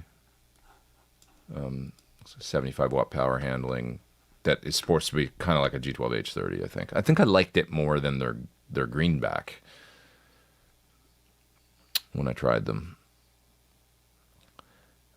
Okay. Michael with the super chat. Sorry I've missed this till now, but here I am, Michael Gadd. How do you hear the difference between the most common speakers? Greenback G12H30, Greenback M65, Greenback H, whatever else you think should be in that combo. I'll tell you right away. Greenback is the warm, woody, cool, low wattage kind of breakup that it's got that color that I love, that when I hear it, I go, that's what I like. G12H30, a little more bottom and top, and seems to be more scooped because of that, but maybe it's just more bass and treble, so has a little less prominent mids, probably a little more sparkly on the cleans because of that, but maybe a little less sweet on the distortion. I like that sweet kind of, some people say, I don't know, a woody sound. It's got a kind of a sort of like when you go to a lumber yard and there's the smell of fresh cut wood. That's a greenback. That's the silliest thing I've ever said in my life, but it's just got that sound to it. That certain warmth, while still having aggressive top end and all that stuff. Having said that, I really like the blackback variant, which is a little more aggressive, I find, than the Pulsonic, older school, really expensive, really rare, holy grail greenbacks. I really like the late '70s G12M 75 hertz variant. They call them blackbacks, but it was basically the greenback of the day in the late '70s. Maybe that's just some of Van Halen nut. I think that's what he used. Around that time, that was what was in cabinets. So yeah, H30, a little bigger bottom, a little bigger top. Maybe the perception is a little more scoop mids. Creamback M65, like a greenback, but I find that they have a little more forward mids. They're a little higher power, and they have the mid range seem a little, I don't know if it's darker, but it seems like there's sometimes to me, almost too much mids. Although that's what's in that cabinet right there, that little Marshall cabinet, the 212 that pairs with the JTM 20. And it's got two Creamback M65s. That cabinet sounds terrific to me. So your mileage may vary. Also, I really like the Celestion Creamback M65 IRs for a great greenback sound. So it's not worlds apart from the greenback. If you need a high-power greenback, cool speaker. Creamback H75, great. Like it more, actually, than the G12H30 Anniversary, the currently commonly available G12H30. The Creamback H75 is their high-power version of a G12H30. Once again, a little more bottom, a little more top, nice mid-range, really balanced. It's the speaker that we chose for the original PT100 212 cabinet, because, of course, it's 150 watts power handling.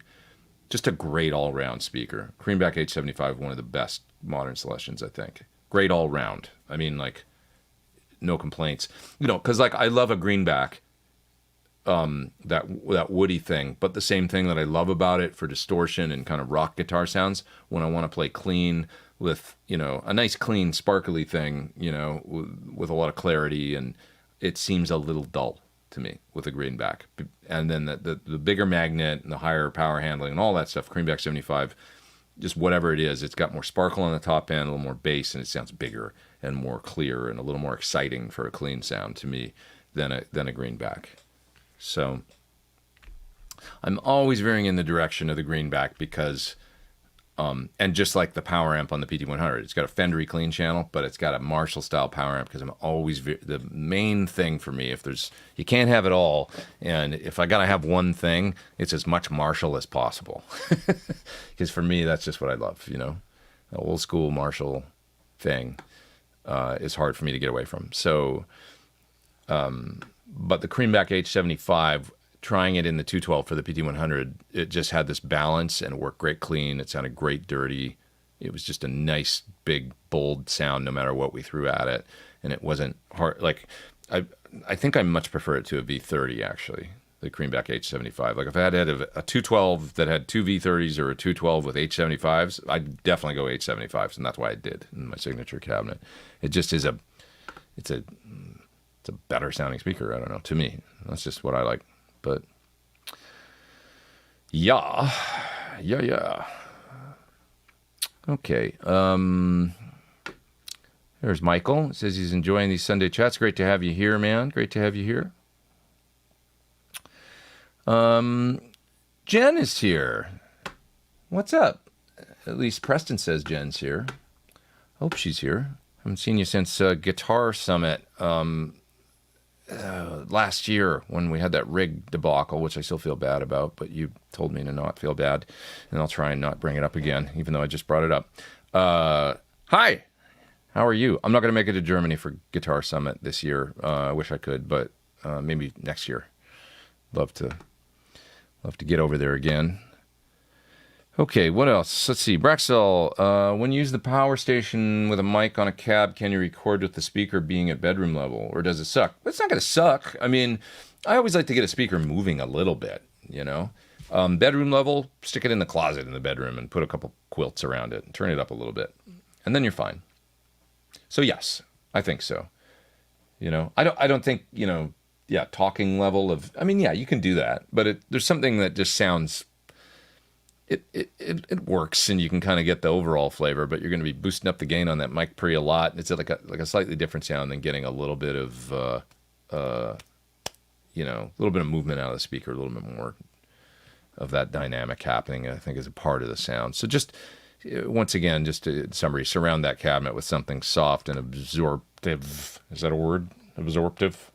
And turn it up just a little bit, as much as you can get away with, you know. You'll get a better sound. Yeah. All right. Let's see. Just working through the chat here. I know super chats are disappearing up there, but I'm not going to miss them. I'm going to get them. How do you prep for an audition? That's a great question. I like to prepare as much as possible. So, you know, as far ahead in advance as you can, just start working on the songs. You're just going to be more comfortable. You want to be comfortable. That's the main thing. Learn the crap out of the songs. Go in with your A game. I always just say this. In summary, I want to make the artist feel like, and anybody else in the room feel like, we could go out and play a gig right now and it would be fine, you know? Like you play through the first song or second song, they're like, that was cool. All we need to do is just kind of tighten up the ending. Or maybe they're like, that's great. Try something else, you know, in this section. And then you do, and you just, yeah, cool. You know, and they're like, you want to make them feel like this is working. Because I always say that, and this is all in my How to Do a Good Audition video in my So You Want to Be a Pro Musician series. If you want to check that out, it's another video you can reference on my channel. Did a whole video on auditions. But basically, you want to be a problem solved because it's a problem. They're looking for a band. It's an issue. It's like, you know, oh, we got to put a band together. We're going to be able to find people that get along, that we like, that we can afford, that are going to be able to play all the music that I want to do. You know, the artist has got this stress, and you want to be the stress release. Oh, this is going to be fun. It's going to be great. You know, just be the problem solved, and then you get the gig. You know, so have all the sounds right. Have the parts. Be a nice person. Show up on time, early. You know, if you do what I did this week, which is bring a big rig, bring somebody to help you because you got to get in and out of there fast. You know, they're probably listening to a bunch of people, and so get in and out of there quick. And that's it. You know, that's how you do a good audition. Just try and you know, throw down and be a problem solved, and be a nice person. Be humble. Be the kind of person that the main thing they're looking for is somebody they can be on a bus with for 3 or 4 weeks or a month or 6 months or whatever the tour is going to be. Somebody you got to live in close quarters with. It's not going to be a pain in the butt. It's always a little anxiety for. I'm really good at it, like evolving into different situations because I've done it for so long, and it's one of the biggest skills with touring and being a professional musician that you can cultivate. I will say I'm good at it, you know, getting in a different situation and making fast friends, you know, like just being fun, being like we are right now, just hanging out, talking, also knowing when to shut the hell up and, you know, read the room if somebody's having a bad day or they're involved in a text with their significant other or a business discussion on the phone. Like, don't be like, hey man, you know, like all up. It's amazing how some people are like that, you know, like read the room when it's time to speak up or time to give people space.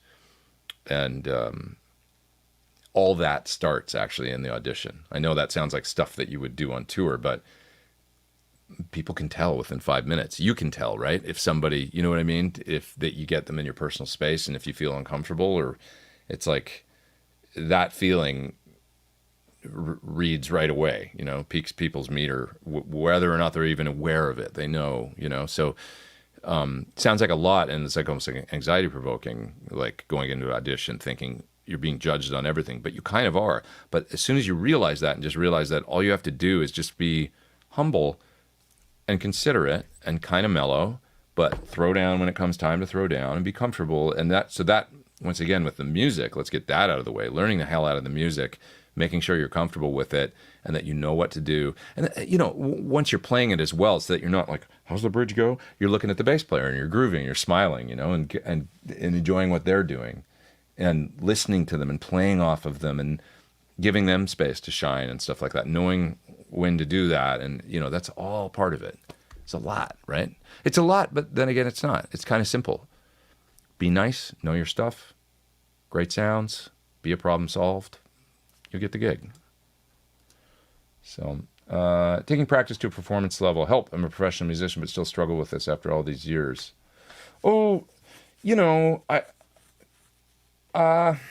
just like, don't be too hard on yourself. Like, I remember Tony McAlpine, he's a brilliant, he's like a savant on, it's like he could play piano like crazy when he was like 5 years old, right? He's like that level. But so it was interesting to talk to him about stuff like this because I did a tour with him in 2016, co-guitar kind of thing.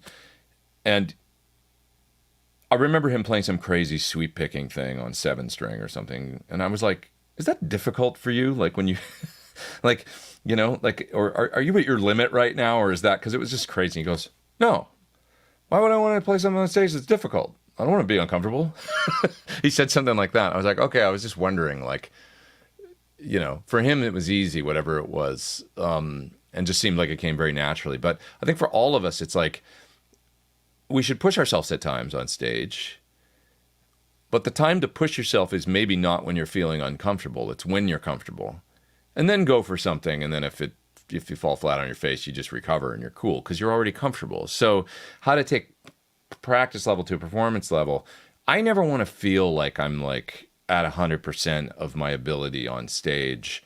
I want to be at 70% or 75% and then able to still look out at the crowd and vibe and like smile and like play dynamically and off the other players. Once again, communicating with the others. So, and it's amazing how so what we're talking about here is practice to performers, things you practice, like some lick that's difficult or whatever. Like, is there a way to simplify it a little bit or do something where no one will really notice or care that you're doing something that's not as hard, but you'll be more relaxed, so then maybe it'll even be better, like more of you know what I mean? Like sometimes the bend a long note and just vibrato it and rise your arm up in the air is the thing to do, as opposed to playing, a couple bars of blazing 16th note triplets, do the simple thing that has a rock because in an arena and, a little delay on your sound and everything, it's like, does anybody really hear any of that anyway? Like, I guess in a more intimate club setting, that can be harder, like the baked potato or something, you can hear every note people are playing a little more. But there's, you want to make it comfortable on yourself. So whatever you got to do to practice. So also, dude, standing up.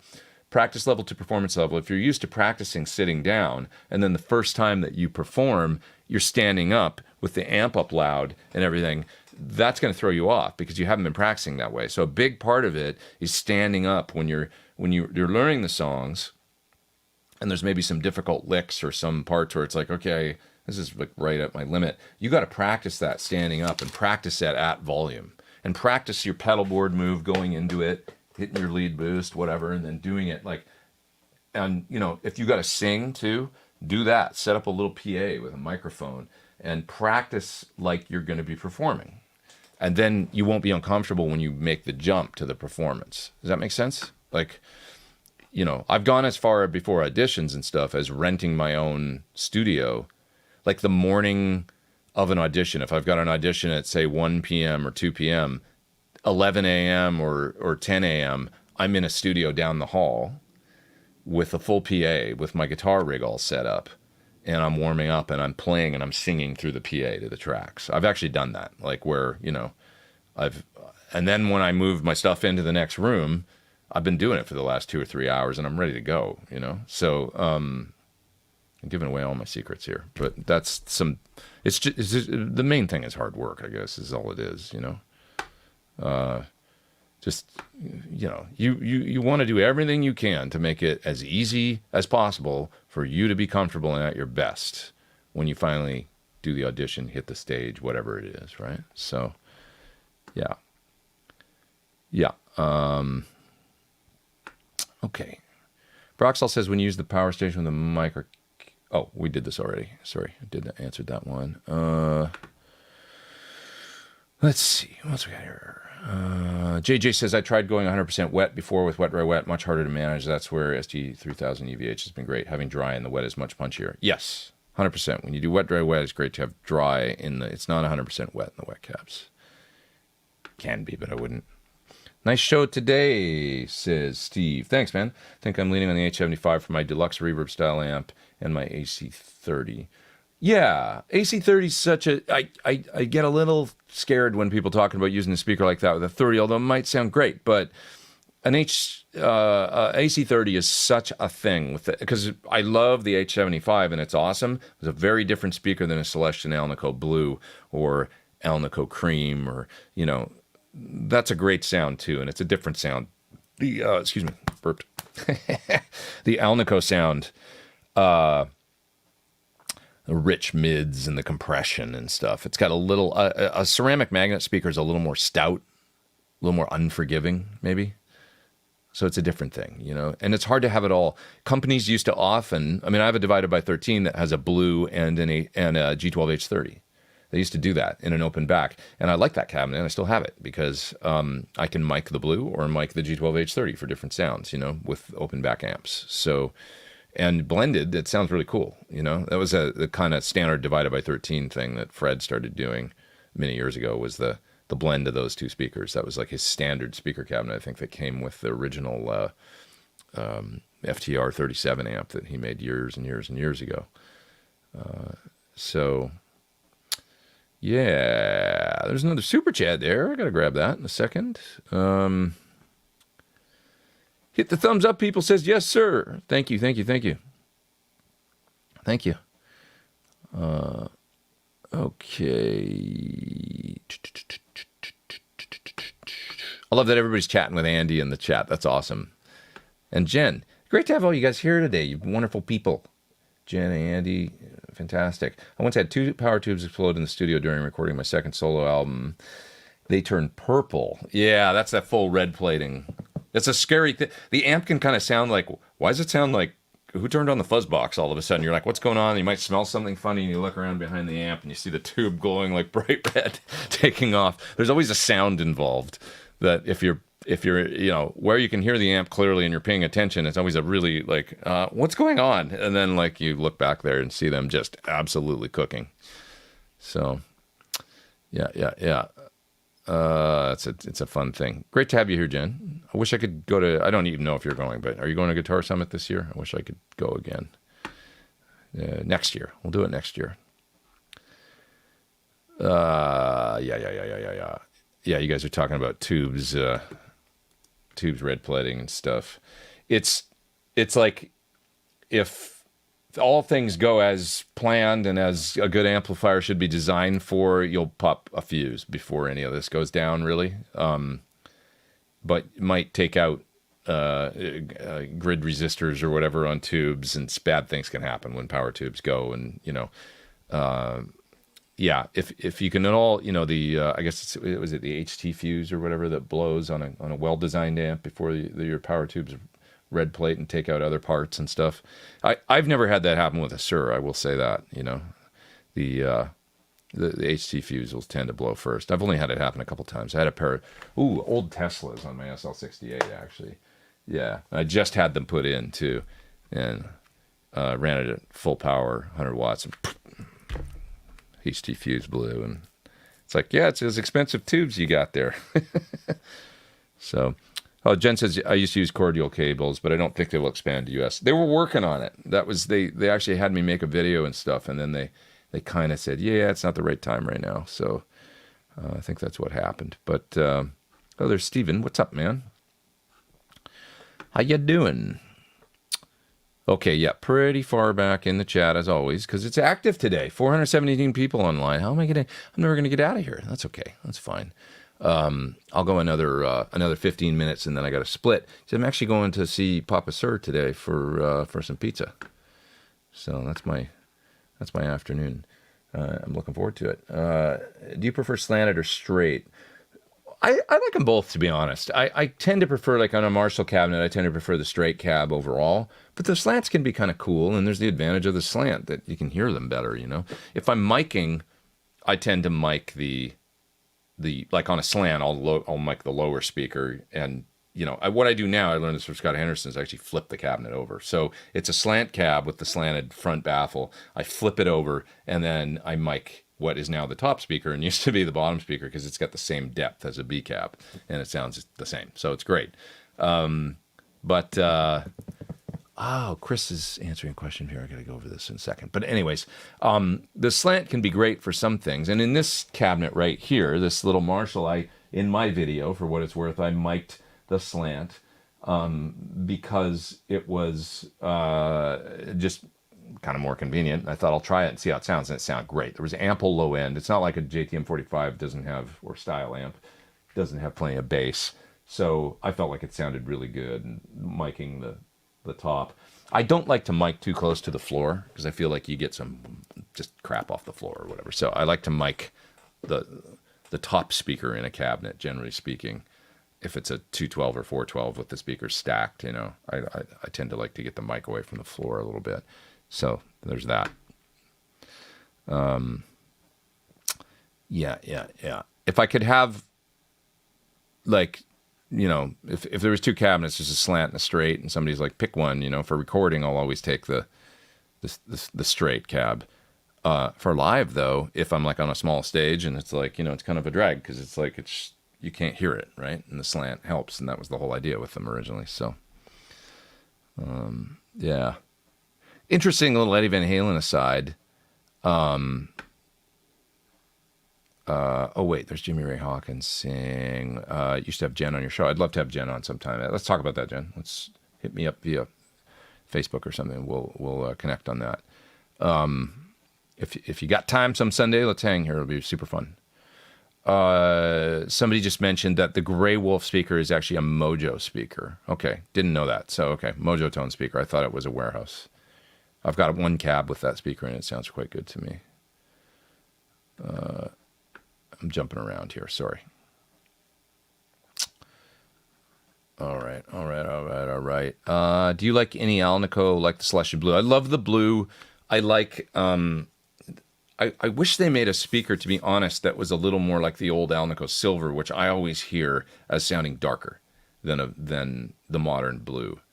I'm not as well versed in Alnicos as I am in Celestian and Celestian style ceramics, but there's something about the original Alnico Silver speaker that to me it's got a cool, slightly warmer sound to it.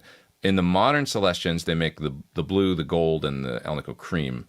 Love the Cream. It's a 100-watt speaker. It's like super robust, but man, does it ever sound sweet. And maybe a little warmer. A modern blue is really cool, but I feel like they need to break in. Much like a modern G12H30, they're a little edgy sounding to me, to be honest. So, and of course, they'll only handle 15 watts. So the gold, very nice sounding speaker, handles 50 watts. I used to have a cab with a V30 and a gold, sounding great to me, and I really liked the gold. And then the modern Alnico Cream, I've heard in various cabs and stuff. That speaker sounds great to me. So a lot of the higher wattage Celestian stuff sounds good to me these days, like the Redback as well. It's not an Alnico speaker, but it's a 150-watt ceramic magnet speaker. But yeah, if you want a nice high-power speaker, I mean, Alnico Cream, you know, really cool. And they definitely sound a little warmer to me than the blue. Yeah. Okay. Yeah. Let's see. September Fire says he's got to go. Take it easy, man. See ya.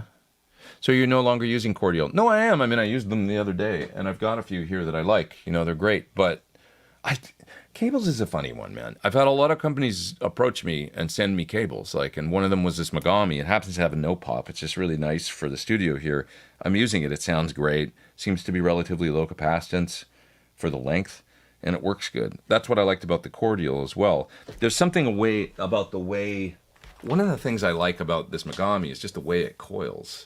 It's like the material is It's kind of a thick cable, but it's like it sort of coils nice. Like it doesn't do weird stuff and get all, you know what I'm saying? Like, cause some cables, they got some coating on the outside or whatever they're covered in, and it's annoying. You know what I mean? Like, or they're stiff and they don't coil. They like, and then they end up kind of going everywhere. It's just, there's a lot of things to cables besides just the sound, So the no pop is one that I like, and I like the way this cable coils, and it just sounds good, so it's cool. But I've got cables from a lot of, Providence is another one from Japan. Great cables. I've got a ton of their cables. And my entire pedal board, I think, is wired with, I think it's Providence cable in their ends. That's terrific too. It's just, we live in a time of abundance of great stuff. So I guess my answer is you're not going to go wrong with Cordials or Planet Waves or Mogami, or it's like, so much good stuff out there. Don't feel bad, miss you, says Jen. Thanks. Good seeing you here. Good seeing you here. Let's please be a guest on my show. I would love that. Where's the SL68? Don't see it. Yeah, it's right there. It's just dark in here. It's a little dark. I feel like when I turn up the light too much, then I get blown out, and then you can see the amps. But it's like, it's this one right here. Right there. Old Marshall's up there. I've got a driftwood amp here I'm making a video of. Cool amplifier. Heavy, but does clean too. But great for, it's got a built-in tube screamer. If you want to use that for the, the thing that guys use that for. PT100 SL, Soldano SLOs down there. I got the Hedgehog here right now. PT15, the Germino, the Top Hat, and the Synergy rig. What kind of sound do you want? Let's do it. Okay, got about another 10 minutes, guys, and then I got to split. We'll see Papa Sir. There's a super chat from Burke himself. Opinion for greenback sounding speaker for a sealed 212 getting pushed by a 2203X.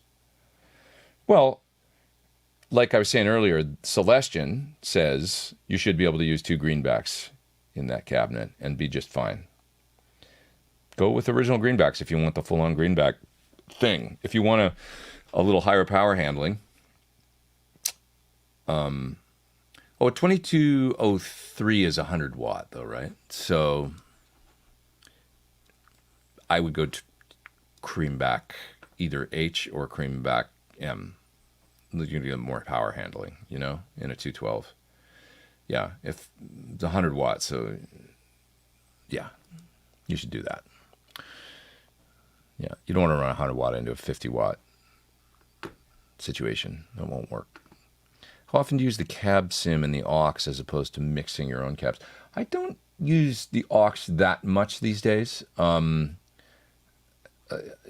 use it occasionally when I want the room mic thing because it's got those cool room mics in it and stuff. But generally, I'm using the reactive load these days. The aux is a cool product and stuff, and I've got it. And I do a couple things. I love the Voxy cabinet in it, the 65 Alnico kind of Vox sound. And, if I want to do a Brian May thing or something, it sounds great for that. But I use the reactive load a lot, and then I'll go into and do either the speaker sims out of the reactive load if I want what's in there. If I want something different, I'll load it up in a plug-in.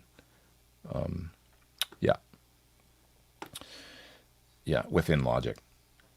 But generally speaking, your question was how often do I do that versus miking? I mic a lot and use my mics, especially these days. I got that new microphone out there. I got the Soyuz mic that I love the sound of, blended with a 57. Man, it sounds good. So I'm into that right now. I'm actually using my Neve pre too, which has built-in summing. So it's a BAE Dual 1073. It's not real Neve, but it's BAE and Brent Averill. Right? I blend those two Neve style pre's down to one channel and just blend the condenser and the 57. I like that these days. That's what I'm doing lately. Have you ever blended a V30 with H75? I tried it. That was a blend that we tried with the PT cabs, but the V30 I'm using with the greenback. I feel like that's a lot of bigger magnet speakers. Like if I do a blend, I tend to do a greenback, like the smaller M style magnet, and then the H magnet, and blend those two sounds. Oh, they're a little. I mean, it might be a really good sound just because of they're a little closer in output level, probably in efficiency, so the volumes would be kind of matched. But a V30 with an H75, we're getting into some speakers with some treble there. You know what I mean? I kind of like the greenback to warm up the V30. Like that's our combo in the. I'm not like the biggest V30 guy, but I like them in a 412 blended with greenbacks, and I like them in my PT15. I don't know why. They just do in those two cabinets. They just work really good. So it's complicated. So we tried V30 as I remember in the PT212 with the H75, and I didn't like it as much as the green and the V30. Have you ever been at Matthias? I'm going to mispronounce his last name. Eklund? Is that right? Freak Guitar Camp? You should totally check it out. I haven't. I should check that out. I don't know about that one. I should. It sounds like I'm missing out here. Preston says he's an incredible human. I should check it out. Good thing for me to give some time to. Well, I'm gonna go through these super chats here, you guys, and then I gotta split pretty quick here. So let's do these. Chandler says Van Halen. UA says Van Halen recorded with their 610 mic pre. Do you know when? How do you like recording with that versus API for Van Halen? Well, so the original console in 5150 was a UA console, and so that's what that album is. That 1984 album is that console. They did it a 16-track analog. That was his first machine there, and it was a UA console. And I asked Eddie about it once and said, didn't you, I remember clearly, of course I don't forget anything like that. Didn't you have a UA console here originally? He goes, oh yeah. He goes, here's all that's left. And he went into the shop, part of his studio, and he pulled out this channel strip from the console. And he goes, I kept one channel strip just to have, And it was, one of the strips out of that original console that they did 1984 on. I was like, damn, that's so cool. But there, it's Eddie Van Halen handing it to you, and showing it to you. And you're like, oh my God. It was like, this is so cool. It's like pieces of my childhood that I'll never, like you can't, I don't know. It's just the coolest thing ever. But anyways, so yeah, he confirmed to me that was correct. That was the console. So I think it's the solid state version. Maybe it's the 710. I don't know what they called it, but it was a console that had and by the way, there's a little bit on the internet about this stuff. You can find articles about, there's a great one I found about the making of 5150, Don Landay, and how, his involvement and stuff like that, and how they built this studio out of what was not a studio and had to make it workable and stuff to record that record, and the gear that was involved and stuff like that. So you can find that online. Just do a search for, dig a little bit and you'll find it. But that is the truth. Now, I don't know beyond that. They recorded at Sunset in Studio 1 and Studio 2, and that was custom consoles that I believe had API style or API pre's in Studio 1. Studio 2, for many years now, has been a Neve. I don't know what was in it back then in Studio 2, but maybe it was the same Neve. I don't know. But, a lot of Van Halen 2 and stuff was done in there, I think. But they go back and forth. Van Halen 1 was done in both rooms at different times. So, long story short, I believe the 610 UA thing was the original 5150 console that was there for that record. Maybe was gone by the time they did 5150. I don't know that, actually. Not sure if by the time they did 5150, if you had gotten a new tape machine, because I think the only album they did on a 16-track was 1984. A little gray area on what happened on 5150 and OU812 as far as the way the studio had evolved by then. But anyways, I know that originally then he had an API in there, and then the API, they got rid of that, got an SSL, which I don't think he ever liked. And yeah, so that was the the progression of the consoles in 5150. So it's interesting. Interesting. There's a super chat. I really struggle with vibrato while bending strings. Tried and tried. I just can't do it and make it sound good. You have to bend up to the note. Sometimes a tuner is your friend, you know, but you want to bend up to the note and then match the pitch. And then after that, it's incorporating the vibrato. So if you're here, you know, work on, there's an E, bend up to the pitch and make it so that it matches. And you can even look on a tuner and see. Now, once you get that, the trick is to get the note up to the pitch and then be able to warble it and always come back to the pitch.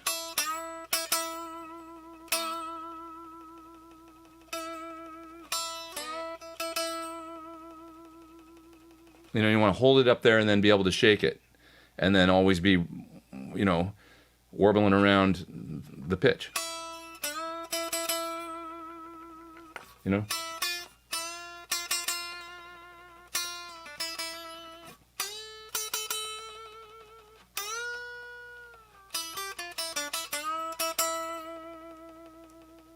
So the other fingers are key.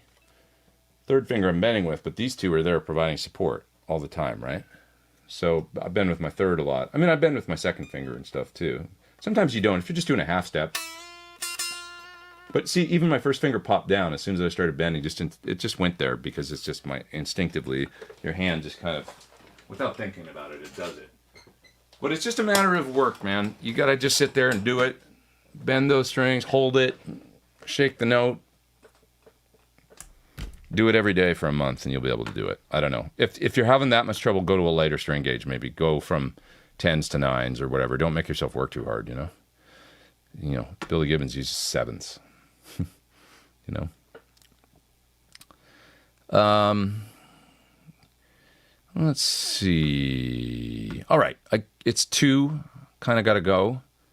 But I'm really having fun. I don't want to go. There's 2 more super chats here I got to grab. So Corey says, is your studio amp setup the same as your live setup? If not, what are the biggest adjustments? Well, not really yet, because live I've got all effects incorporated and stuff and post effects and things, and I'm more thinking about generally using one amplifier that I can get a lot of sounds out of.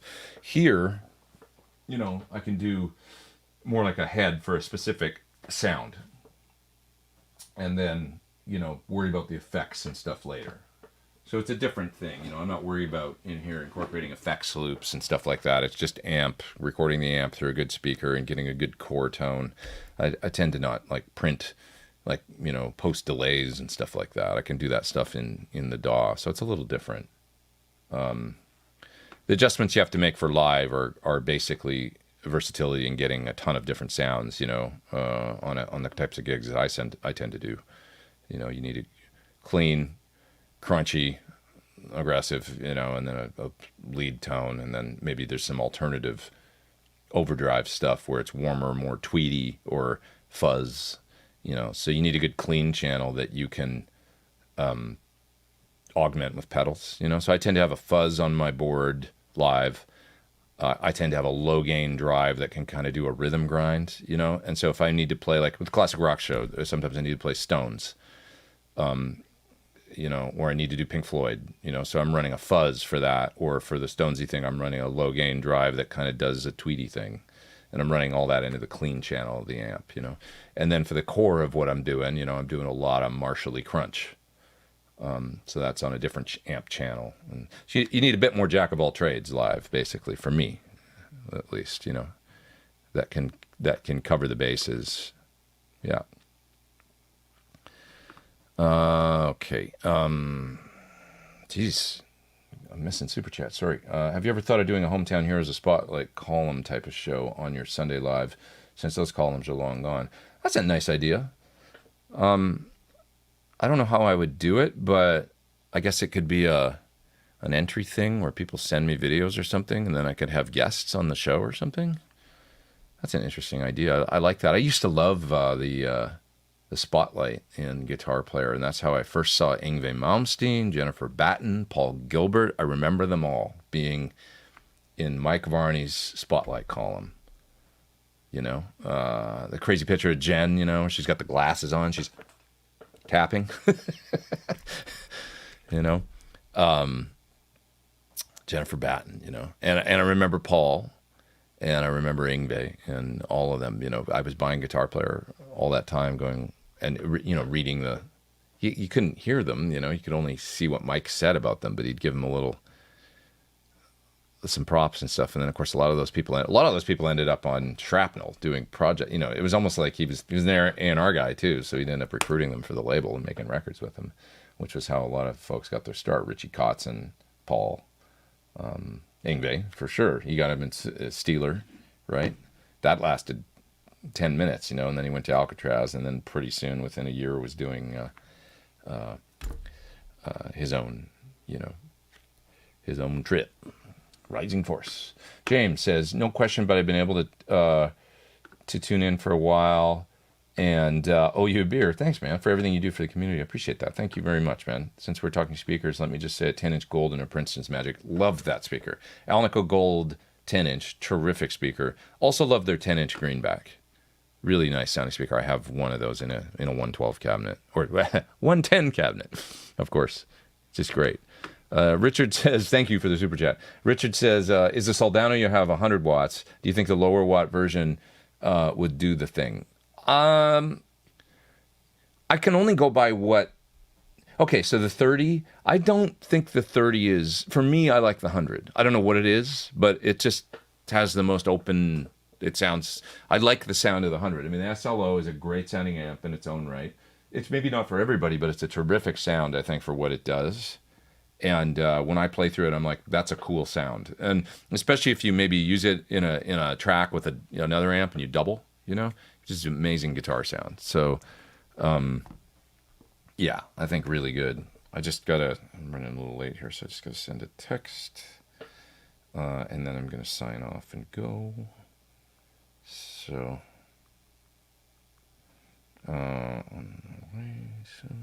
we go.